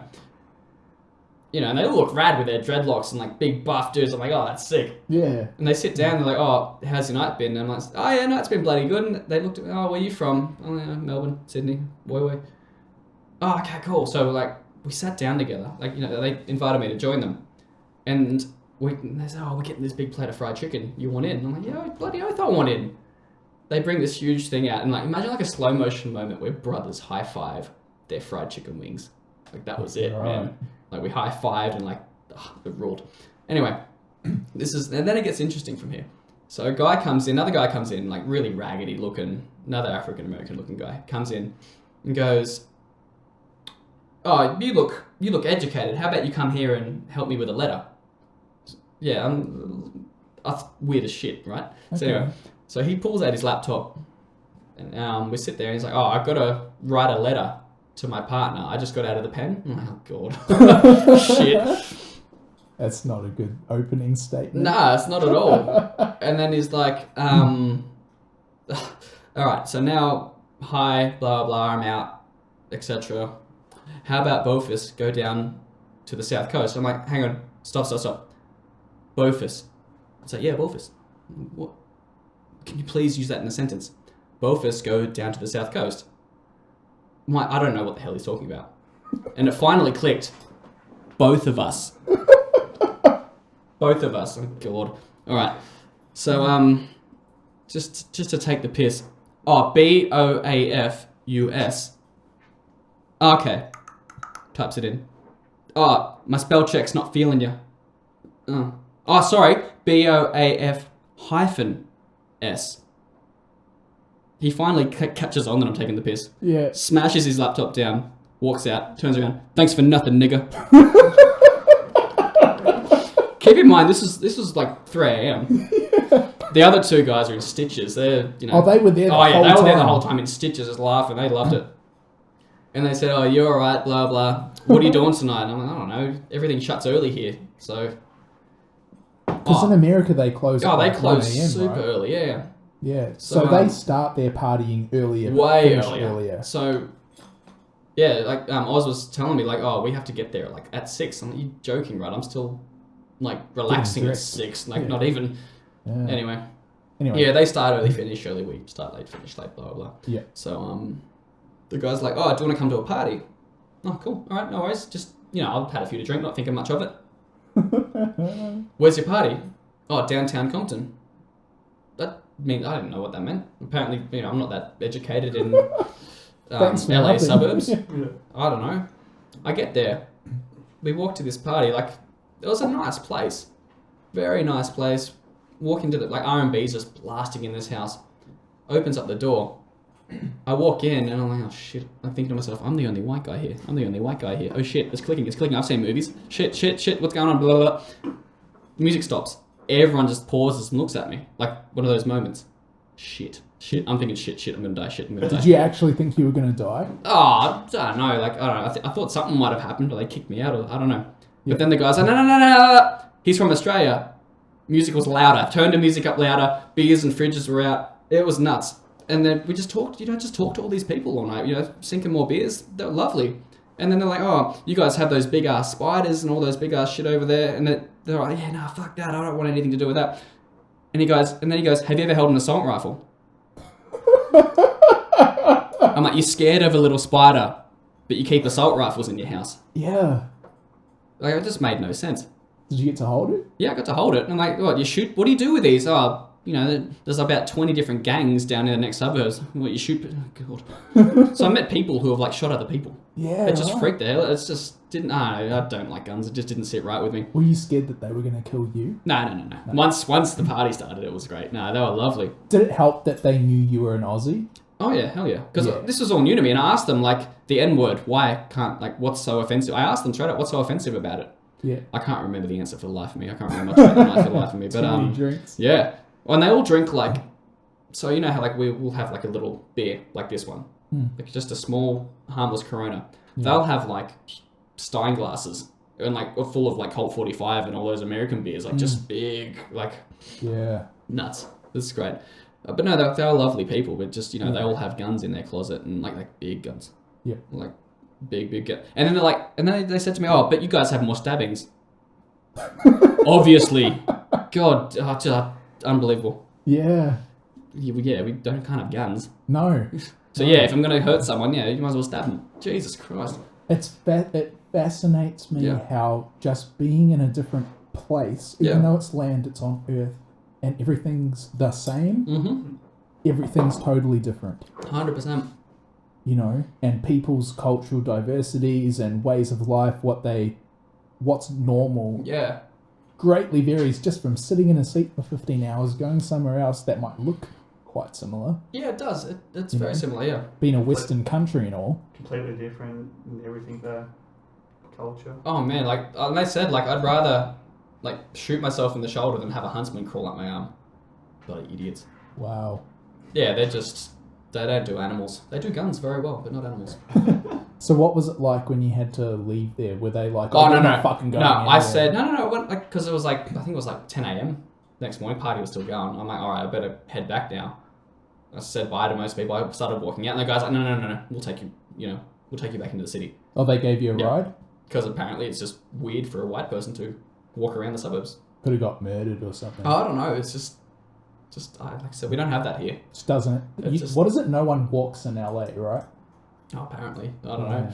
But I tell you what, the tacos are bloody good. The food was fantastic. Taco. I'll go back for the tacos, man. Seriously, tacos here are a lie. A lie. A lie. Yeah. Mm. Would you go, like, obviously, so you're in a band, and this is connected. Yep. You know, obviously, particularly in our genres, Yeah. America's a big market. Would you go back? I would go back, but you've got to, I mean, you just got to market the Australian thing because, you know, you stick an A on anything and it will sell overseas. We're a very marketable bunch of people, I believe. But if you're going there expecting a full rock and roll injected scene, you're going to be very disappointed. And I remember you saying to me that night that I helped you load your gear into the car park that Melbourne had a better rock. Oh, vibe 100%. going Oh, in there. definitely. I 100% agree with that. Yeah. It was just, you know, because it's just kind of disappointing in a way, but, you know, it is what it is. Like I said, we're so late. We're all so late to what, you know, we're playing this music because we love it. Yeah. But, you know, time does its thing, mate. Yeah. Time just does its thing. 40 years later on, it's just, you know, we're barely hanging in there. Yeah. But I think the whole music industry's kind of taken a dive as a whole, regardless of, you know, it just sucks. It's horrible, but it is what it is. And we do it because we love it. Yeah. That's The the passion. drive. Yeah. I have a theory, and I would like to share it with you. Sure. I purposely didn't reveal it to you beforehand. Oh. So I've talked to a few people, and something that is formulated in my mind, so to speak, is, you know how before pre-internet, even when internet was there but still not a big deal, Sure. like you know, in the 90s and all that, you had to be good enough to get signed, and then if you were good enough when you were signed, you got to the next stage. So there was a filtering process, and not every Tom, Dick and Harry could flood the market. Do you think that this virus, because places have had to close, and there's going to be fewer places that you can, you know, be a vessel through or be a gate through, do you think that that's going to filter out people and that only good bands will have a shot again? Okay. That's a bloody good question. Do you know what I mean? Yeah, I think the only thing musicians can do now is keep pumping out tunes, and the difference between now and then is it's so easy to pump out tunes nowadays. Any idiot can release a song, like anyone. You couldn't do that back then. No. You know, you had to. They were gatekeepers. Exactly. Now that doesn't exist because, you know, whole independent release, etc. Which also means that the market is flooded with a lot of shit. Yeah. And I mean, that's very biased of me saying that. Like everything's so opinionated. You know, you like this, I don't like that, etc. You know, it doesn't matter. My opinion is completely invalid. But that's my opinion. So anyway. What about in terms of live? Oh, in terms of live, because live now, not every that's the shitty thing. band's going to Exactly. be able to get to play. Exactly. I think the first few months of getting back to normal is going to be explosive. But like everything in life, something that happens, people will get over things. Everyone gets over things really quick. I don't know if you know if you agree with that trend. Yeah, like, you know, you release something for a week, you push it, great, it's a good week, but then the hype dies. That's like anything in life. Yeah. So I'm kind of concerned that, you know, like I said, it'll be explosive the first little bit, but then I'm worried that it might dip back down. But I mean, it depends on the venues. The venues are copping it hard too. Definitely. But like I said, we're all itching. The punters are itching. You know, we miss our beer-stained carpets and dirty smells in the venues, you know? We're all itching to get that back. Yeah, our watering holes need us. They need refilling. Yeah. Yeah. I just wonder if because there's going to be less places, they're not going to take... Not every band can get a shot. Quality, yeah, for sure. Well, that's the thing. I mean, the quality will be refined. Yeah. I mean, they're going to need to sell some beer. So get the bands that fill the venues out. I'm really hoping it's exactly what you say. I'm hoping that, at least for the first, you know, maybe 3 to 6 months. Yep. Really hoping so. I hope so. That's it's just an interesting thing to sort of think about, considering the, you know, the way the world is at the moment. For sure. It's weird. It's tough. It is. The music business is really fucked. Oh yeah. It's super really is. weird. You know, and every aspect of it too, not just the way it's changed or anything like that, but the business as a whole, you know, and music for some people, having music has lost its value, as they say, you know, like, and piracy and all that sort of thing. I'm not going to go into a rant now. No, you're right. But you know, the value of music obviously having declined and all that sort of thing. I wonder if the current events will change the way that that's looked at or viewed. Especially when everyone realizes, oh fuck, I've got to actually get bands that are have good music that will draw people in, that I can sell more drinks. Well, that's the thing. Like because I mean, it's not going to go back to normal anytime soon. You're going to have certain venue caps. Yeah. Where, you know, if you get you might have to start off with those bands that are in the middle to fill 100 capacity. Yeah. Like if you're going to get a headline act to fill out X amount of space, you know, there's that to consider as well. So I don't know. I wish I had the answers to this, because it's very interesting, but it's just tough. It is, man. You'll probably have a lot more people wanting to go back and see bands as well. Yeah. So I don't know if it'd be too hard. This could be a good chance for the up and comers. I don't think it'd be too hard to fill out venues with people wanting just to go watch to get the feel of a live gig again. Like, I mean, people are hungry for it. If you can only have 150 capacity, then let the up and comers exactly grab that. You know, they could be great. Almost guaranteed to probably get 150 people in. We need more bands to see any band, really, because people just want to go back out and see bands. We need more bands, straight up as that. Because the more bands we have, the more punters we have. Simple as that. And it's a great time if you're out there and you've thought about starting a band, or maybe you're in a band but you guys haven't had a show yet or something. Now is a really good time, because people are going to be coming out just for the sake of coming out. Yeah, absolutely. And if they see you play, they're going to go, fuck, I need more of that. Mm-hmm. And this is your chance to really propel yourself forward, maybe more so than you could have before, competing with other more experienced bands. 100%. Yeah, especially if, like you guys said, if you're new to the scene, if you don't have any contacts. This is the way. This is it. Start. Go.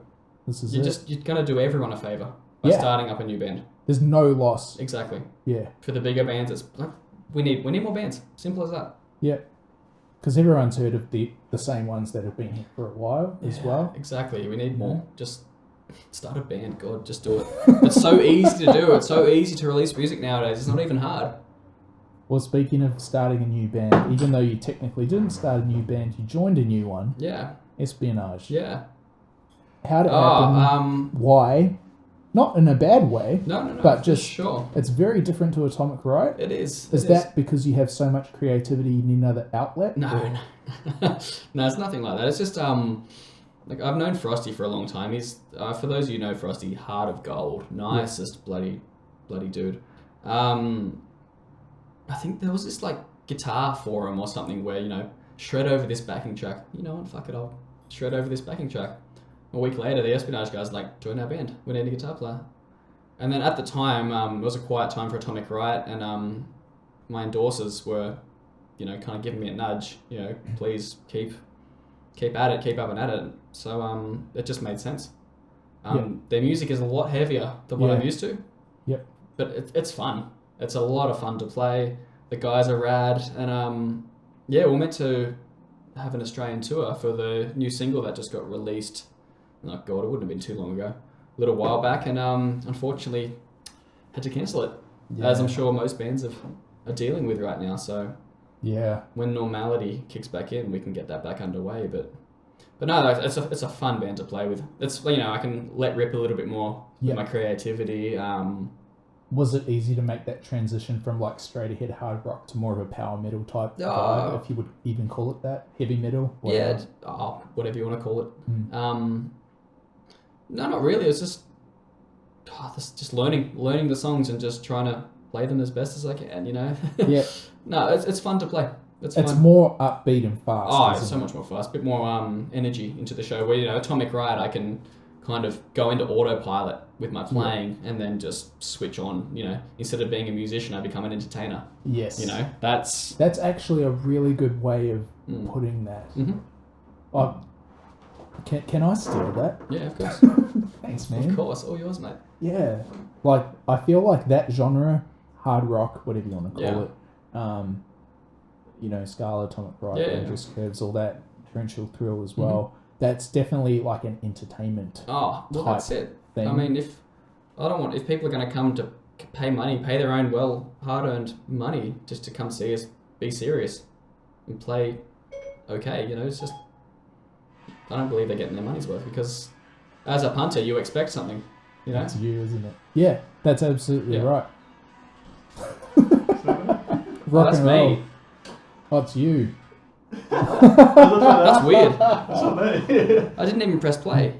It loves you. Shit. It knew you were talking about that type of music and had to make an appearance. Yeah, good one, phone. Yeah. Optus, thanks. No, I had to ask because Espionage, if you didn't know, has recently put out a new vinyl single with a B-side as well, Hour of Time, and then what's the B-side called? Nuke Atomic? Nuke Eclipse. That's it. Yeah. Yeah, And, that's more like... it's heavy. Cracker of a riff too. Yeah. That's you a good get one to play. fulfillment and fun. Oh mate, when you hear that riff, like... it's just... Oh mate, that's good fun. Yeah. It just drives, it's heavy, it's... Yeah. Feels good. Yeah, I feel it does. It does feel good. So yeah, the endorsers are happy, I'm busier musically. It made sense. It made perfect sense. Yeah. And you can coexist in both bands, obviously you're doing it. Yeah, and that's the thing. You find in Melbourne nowadays, so many people are in multiple projects. Yeah. Just to, keep the itch scratched. Yeah. So, As, it's good.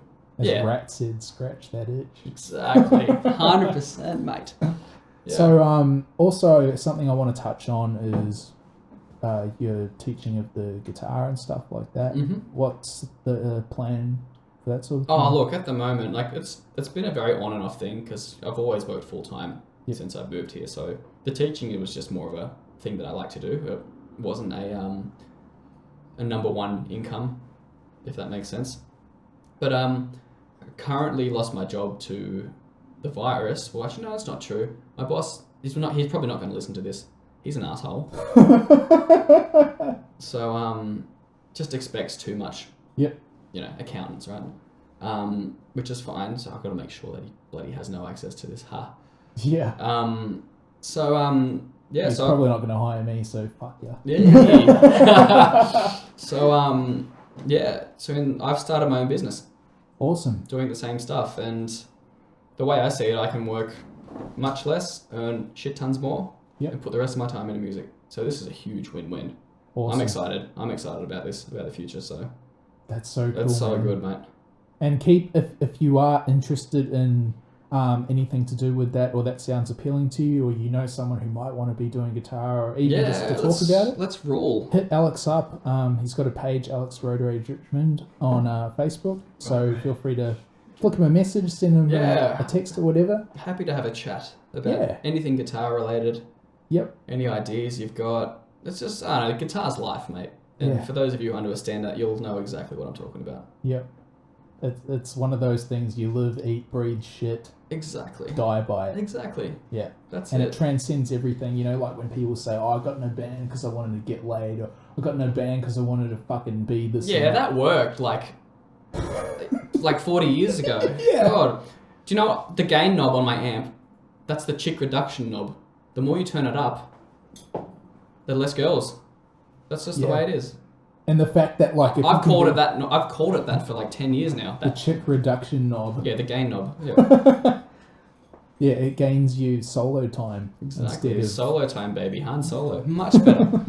What is it? This hand don't want to be solo tonight. So with that, being a musician today, despite what people might think, if you can pull all that shit off, you can still do all that and play music, you deserve a medal. Just like I said to someone, I'm like, if you could go down on a stranger during coronavirus, that's a fucking Victoria Cross. Whoa. Joking. Semi. That rolls. Yeah. Something I did want to quickly talk about for guitar nerds who might be yeah. watching and having a listen today. Sure. Can you talk a little bit about your equipment and stuff, your endorsements maybe, sure. and how that happened? I've been playing ESP most of my life. I was endorsed by Schecter back in Sydney. They made some good guitars. Like, I don't know if there's like a guitar war or anything out there going on, but no, Schecter made some great stuff. So I played their stuff. I had a 7-string, which I used for all the smoke and mirror stuff, and a Flying V, which I still use because that's just too sentimental to me to get rid of. That's the guitar I lit on fire at that first show. Yeah, right. So that was good fun. But when I started getting some more income, I switched over to ESP purely for the neck. People always ask, "Oh, why do you play ESP for?" Blah, blah, blah. The neck just fits my skinny little bitch hands. That's it. And they're solid enough to not feel like a toy. So a lot of guitars I played over. I mean, I'm left-handed as well, so it's hard for lefties to bag up something fantastic. But I feel blessed with everything I bagged up over the years. It's just like, a tradie's tool shed. The shit you build up over. Just accumulate exactly. over time, yeah. And I got really lucky. So been playing ESP for God knows maybe like 7 years now, and I won't go back. The necks are just brilliant. The guitars are. That's the thing with Japanese made stuff. Consistency. It's all good. It's always going to be good, and that's what I'll say. Japanese over any other make. It's going to be good no matter what. If you go to an American guitar company, the same model, depending on different years, might be, you might have one good one shit one, same price tag, but it's, you got to really search. Whereas Japanese stuff, you don't have to. Yeah. You just know it's good. Oh, yeah. And because I'm left-handed, I don't have the luxury of trying before buying. Right. But a lot of the guitars I bought have been overseas. Yeah, just straight out of the box. Straight out of the, yeah. And, the necks. Purely the necks. And then they're loaded with all of the home wrecker pickups, the Roadrage set. So is that a specific one you designed? Or? Yeah. So my mate Josh, the guy in LA who I stayed with, he designed this pickup for me. It's just, the best way to describe it is, imagine the hottest passive pickup you can get that cleans up so nicely. That is so... You can have the highest gain sound you could ever think of having. Strum an open chord, it's just pure clarity. And that's what sold it for me. So yeah, he's lucky enough, he called it the Roadrage pickup. Yep. And I have that in most of my guitars now because nothing beats it. I can have one tone on the night, roll the volume back to clean it up, roll it up all the way to scream. It's just, I can't believe how good these things are. Yeah. Unbelievable. So Josh, hopefully you get some sales from this, mate, because... Made in the US? Yeah. Handmade in LA. Handmade in LA. And Los Angeles? Yeah. Yeah. Okay. Amazing. So you're getting some quality stuff. Oh, mate, it's just made with love. Seriously, it's the best way to put it. What about amplification? Yeah, so... Mesa, right? Yeah, so mostly Mesa, but back when we first started, it was Marshalls because they were just easy to get here and affordable too. Mm-hmm. So... when you're young, you just really want a Marshall stack. I was definitely that guy. So I got to tell the Aaron Affair story. So my first proper real amp, I had like an old solid state heap of shit. I mean, it was good fun back in the day because back in the day, all you want to do is turn the gain up as much as you can and onto insane mode. Yeah, insane mode. That's all it is back in the day, and you think you're cool doing it, but no, it actually sounds like hissy fizzy shit. Yeah. But I got a really cheap JCM 900. Which I love that thing. I adored that thing back in the day. People don't really like that amp much. I think 900? JCM 900. That's the one they stopped making, right? No, I'm pretty sure they still reissue them. I don't know. I have no idea. But anyway, this is I think it's from 90. No, I can't remember. 90 something, late 90s one maybe. I got it super cheap in a car park at the back of Aaron Affair, which is like a shopping centre on the Central Coast. And the guy's like, "Okay, let's meet up at midnight." That sounds in like a dingy drug car deal. park. That's what I thought. I'm like, I was young. I was very young at this point. I was just shitting myself, going, all right, anyway. Anyway, the deal was fine. It was a great amp. I still have it. I can't get rid of it. But people give the 900 lots of shit for being super bright and whatnot. But I think it's a great pedal amp. You stick it. I didn't really use the gain setting on it. I just used the clean channel and pump it through with pedals. It sounded great. Yeah. And then as time goes by, having a bit more income, bought a lot more guitars, a lot more ESPs, which I was lucky enough to get, being lefty. And then I found my holy grail amp in Geelong of all places. Wow. Friggin' Geelong. Yeah. So I finally got my Mesa Boogie Mark IV, which as guitar enthusiasts will know that it is just one of the top 10 amps of all time. Right. It's just, it's Tone City, mate. It's loud, it's cracking. And now I run a 2x12 now instead of the cab, instead of the big fours because it's too loud. Yeah, Especially right. playing in Melbourne venues. Like I've got my amp on just when it breaks up to roaring, which is about maybe 3. It's so loud. It's just, but the tone is ridiculous. But yeah, so that thing's great. And then yeah, as for my main guitar, I've got have you seen my purple ESP M2? The purple one that I use? Maybe. Maybe, yeah. That just Is it a holds up. V1? No. It's Oh. Look up some photos or something. Yeah, That's the number one. Like I'll that put in thing's some links. that thing's been through hell and back. Like I've done Espionage shows with that thing where I've like poured beer all through it, ripped the strings off with my hands. Like it's and it, restring it up, set it up again. It's just perfect. Straight back to where it was. They hold up. Yeah, it's great. It's a fantastic guitar. Is that Mark IV? Is that modded? No. That's just stock. Nope. Oh no, hang on. I had to get the transformer changed from American to Australian. Okay. So 120. Aside from that, there's been no other wiring or No, alteration. it's just the perfect amp. Yeah. It's just Swears. a lot of people listening will agree. They will understand that it is a beast. Yeah. It's so good. I think the only other person I know who has one is Chris the Melko. Yeah. Yep. He's the only other person I know who has one. And yeah, he'll, we'll be holding hands. Like, yeah, I'm sure he's To the here. grave. Yeah, he's holding my hand with this. So, it's so good. I love it. Yeah, so that's it for the gear. I mean, if you want to see all the ESPs, they're all up on the side. I've got a lot of them. But I love them so much.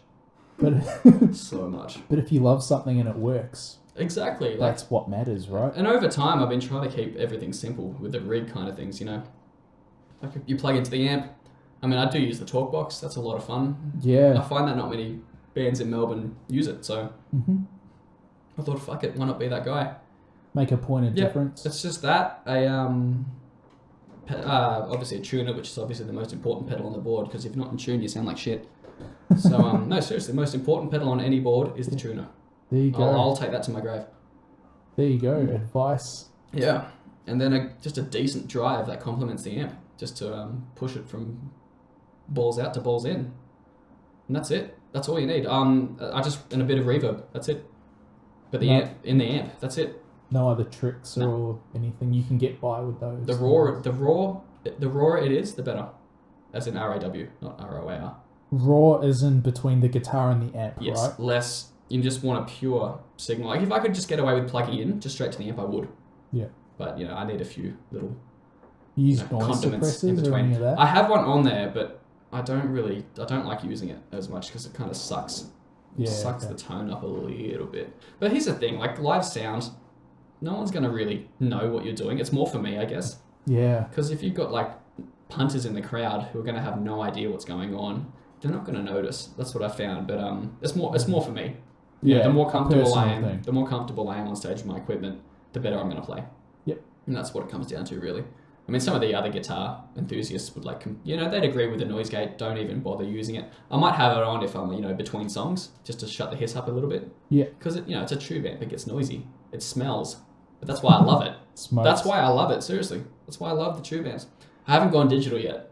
Yeah, okay. I haven't done that yet. I mean, with a Kemper or something? yeah, I haven't. I've tried them and they're great. And, I find that they're 1% off what a tube amp is. But they're that close that you can't really tell the difference. But I keep telling everyone, it's like comparing a spinning vinyl to an MP3. Same song, different quality. Yeah. That's it. Yeah, that's And right. I'm just stuck on vinyls at the moment, mate. He loves it. I love it. With that, what's when you guys opened for us for the album launch, what happened to the amp? When was that? It was coming up on 4 years ago. Was that it? That was when the amp blew up or something. Oh, that was something Oh, happened. that was at the Elephant. Yes, I remember that. Yeah, What happened? that was my 900. that that was my 900. Yeah. Yeah, idiot me had it on the wrong impedance. Oh, jeez. So I plugged a what was it? A 16 ohm head into a 8 ohm cabinet. And So it you smoked doubled. up. Yep, it smoked up and it wasn't very good. No, but the amp was okay. I just fucked my speaker lead, so I had to borrow Mitch's. No, sorry. I fucked Mitch's speaker lead. I Yeah. completely ruined his lead, so I gave him mine because I felt bad.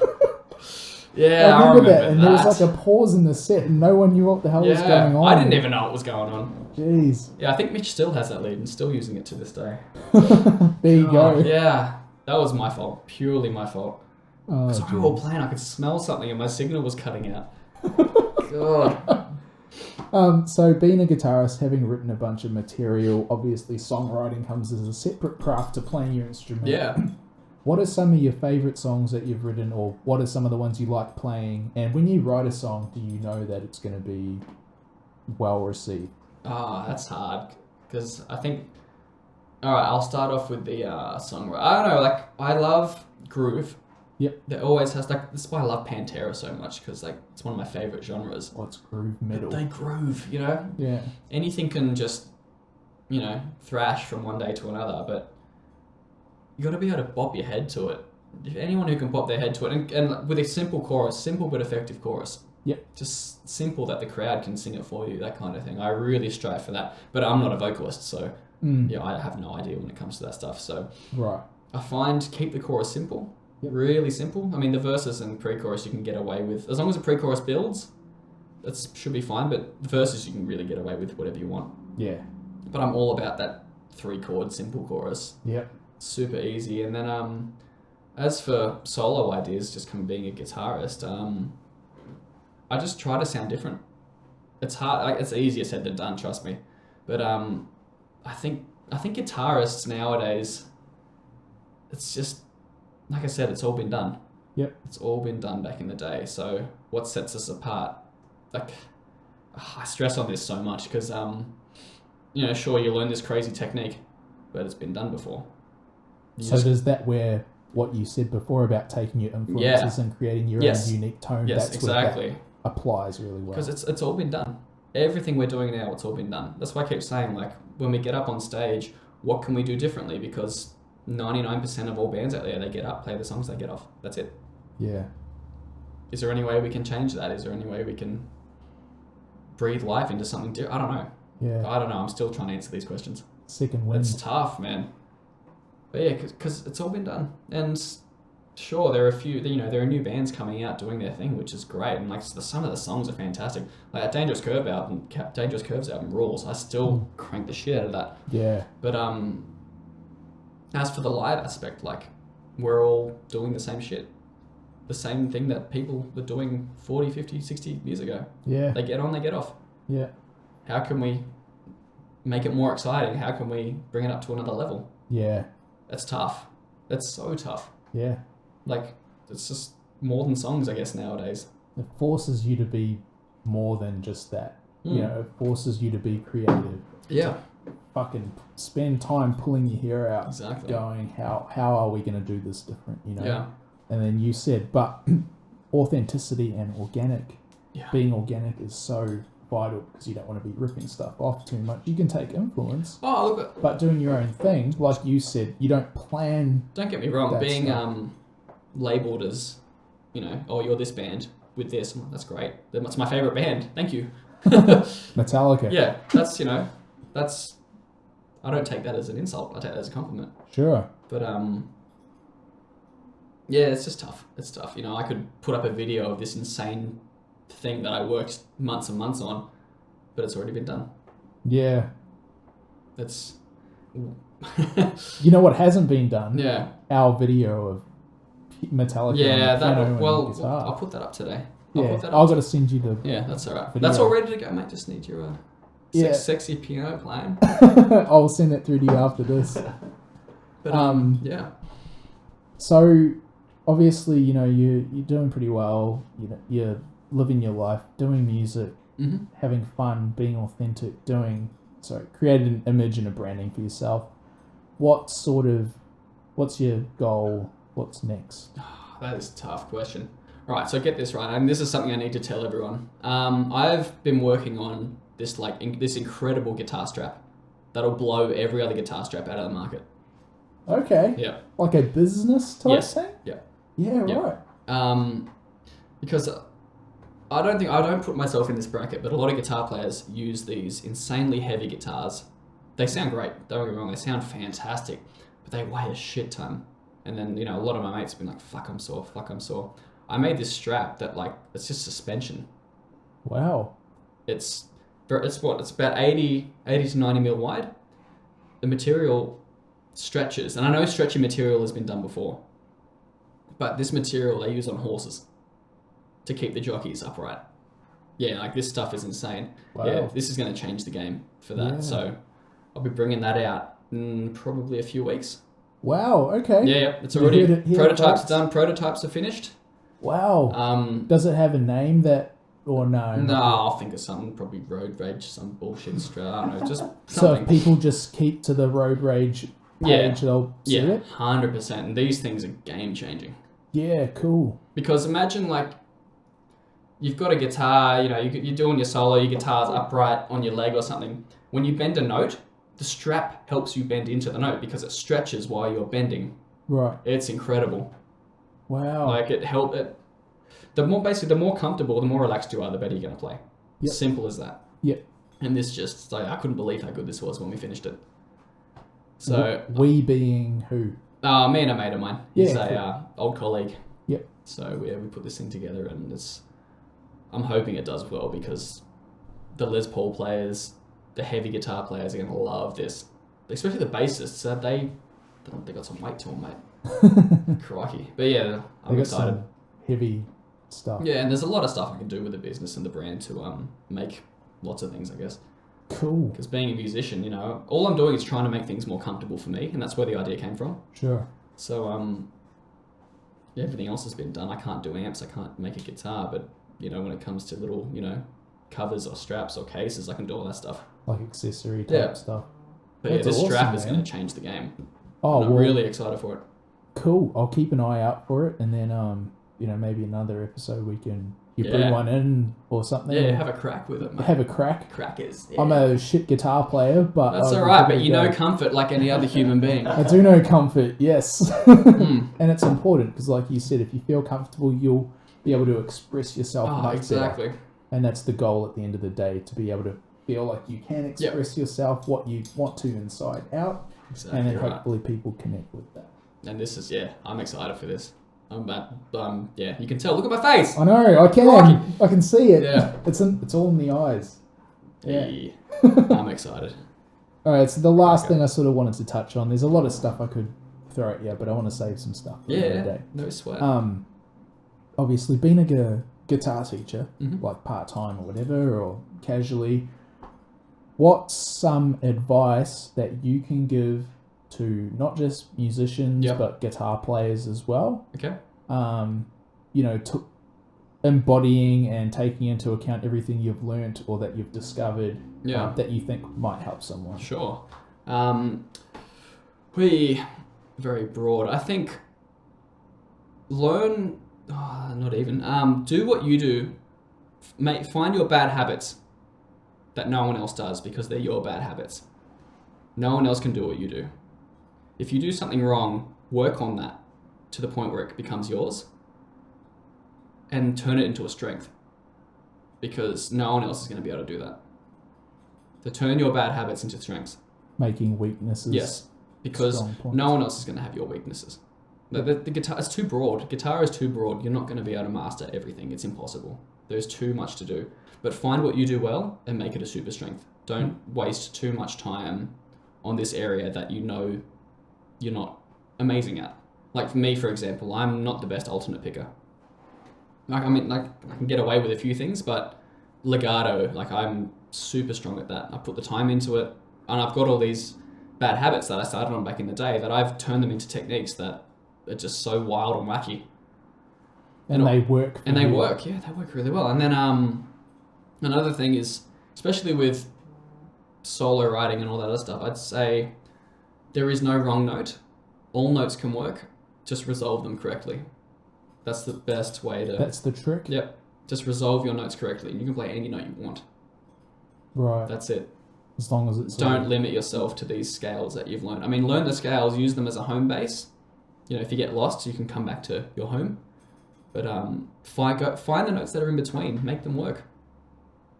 That's it. Coming Sound from different. a guy who doesn't just play music in bands, but actually did study music at university and is actually Yeah. entitled Mozart. to say that. Yeah. Bit of Mozart, bit of Bach. Bit of Mozart, yeah. I liked Haydn the most out of Haydn. classical, to Oh, be yeah. honest with you. I hated music history. Oh. Worst class. No, but it was interesting, you know. They were like the heavy metal lords of, you know. Of the pre-day. Yeah. The badass back then. Exactly right, mate. So yeah, that's it. Make your strength super strength so that no one else can do. Yeah. That's good advice, man. And you can take that outside of music too. You can apply that to life. That's it. You know, build yourself up, make your weaknesses your strengths. You know, all that sort of stuff. Because your weaknesses, no one else is going to be weak like you at that. So No. you got to make them work. Yeah. That's it. That's the secret. That's it, man. Dig it in and fucking go hard. That's it. Chew the shit out of it. Sam, do you have any last words? Oh, nah. I'm alright. Sam's just enjoying his enjoying- middle Sam's chill. enjoying, A little learning curve in music. yeah, That's it. educational, right? Education. Well, if you are interested in anything Alex has going on, you can go to his Alex Roadrage Richmond. That's a bit of a fucking tongue twister there. Ooh. Hey. On Facebook, you can see his Yeah. page where you can keep up to date with all of his music stuff as well as the new strap that he was talking about. You can also see facebook.com/Atomic Riot or Google, and then you can go atomicriot.bandcamp.com if you want to maybe get a couple of songs, check out what Atomic Riot's about, hear some stuff. If you haven't heard them before, I strongly suggest you do go check them out if you love hard rock and everything that's to do with that vibe, Absolutely. catchy hooks, you know, passion, enthusiasm, and badassness, if that's even a word. Who gives a fuck? We're making it one. Hey. And you can also check out facebook.com/espionage band or espionageofficial.bandcamp.com where you can get a copy of their Arrow of Time. I think there was a few left, right? I believe there's a small amount left. Small Look, amount. if not, just wait for the tour. We'll have some more. Wait for the tour. There you go. You heard it from Alex himself. Sam, Alex, Hey. thanks, boys. Woy, Goon Platoon. The Goon Platoon. You heard it here, folks. Thanks for coming in, guys. I appreciate your time. And everyone, if you're trying to do music, don't give up. Keep going for it. And if you are going to start a band, now's an awesome time to Please do it do. because We need ears. Come on. Absolutely. Do it now. the slate's fucking clean, right? Hey. So Yeah. use it to your advantage. Get out there. Make it happen. Tommy Rocker, this is your Daily Afternoon Excess. Thanks, guys.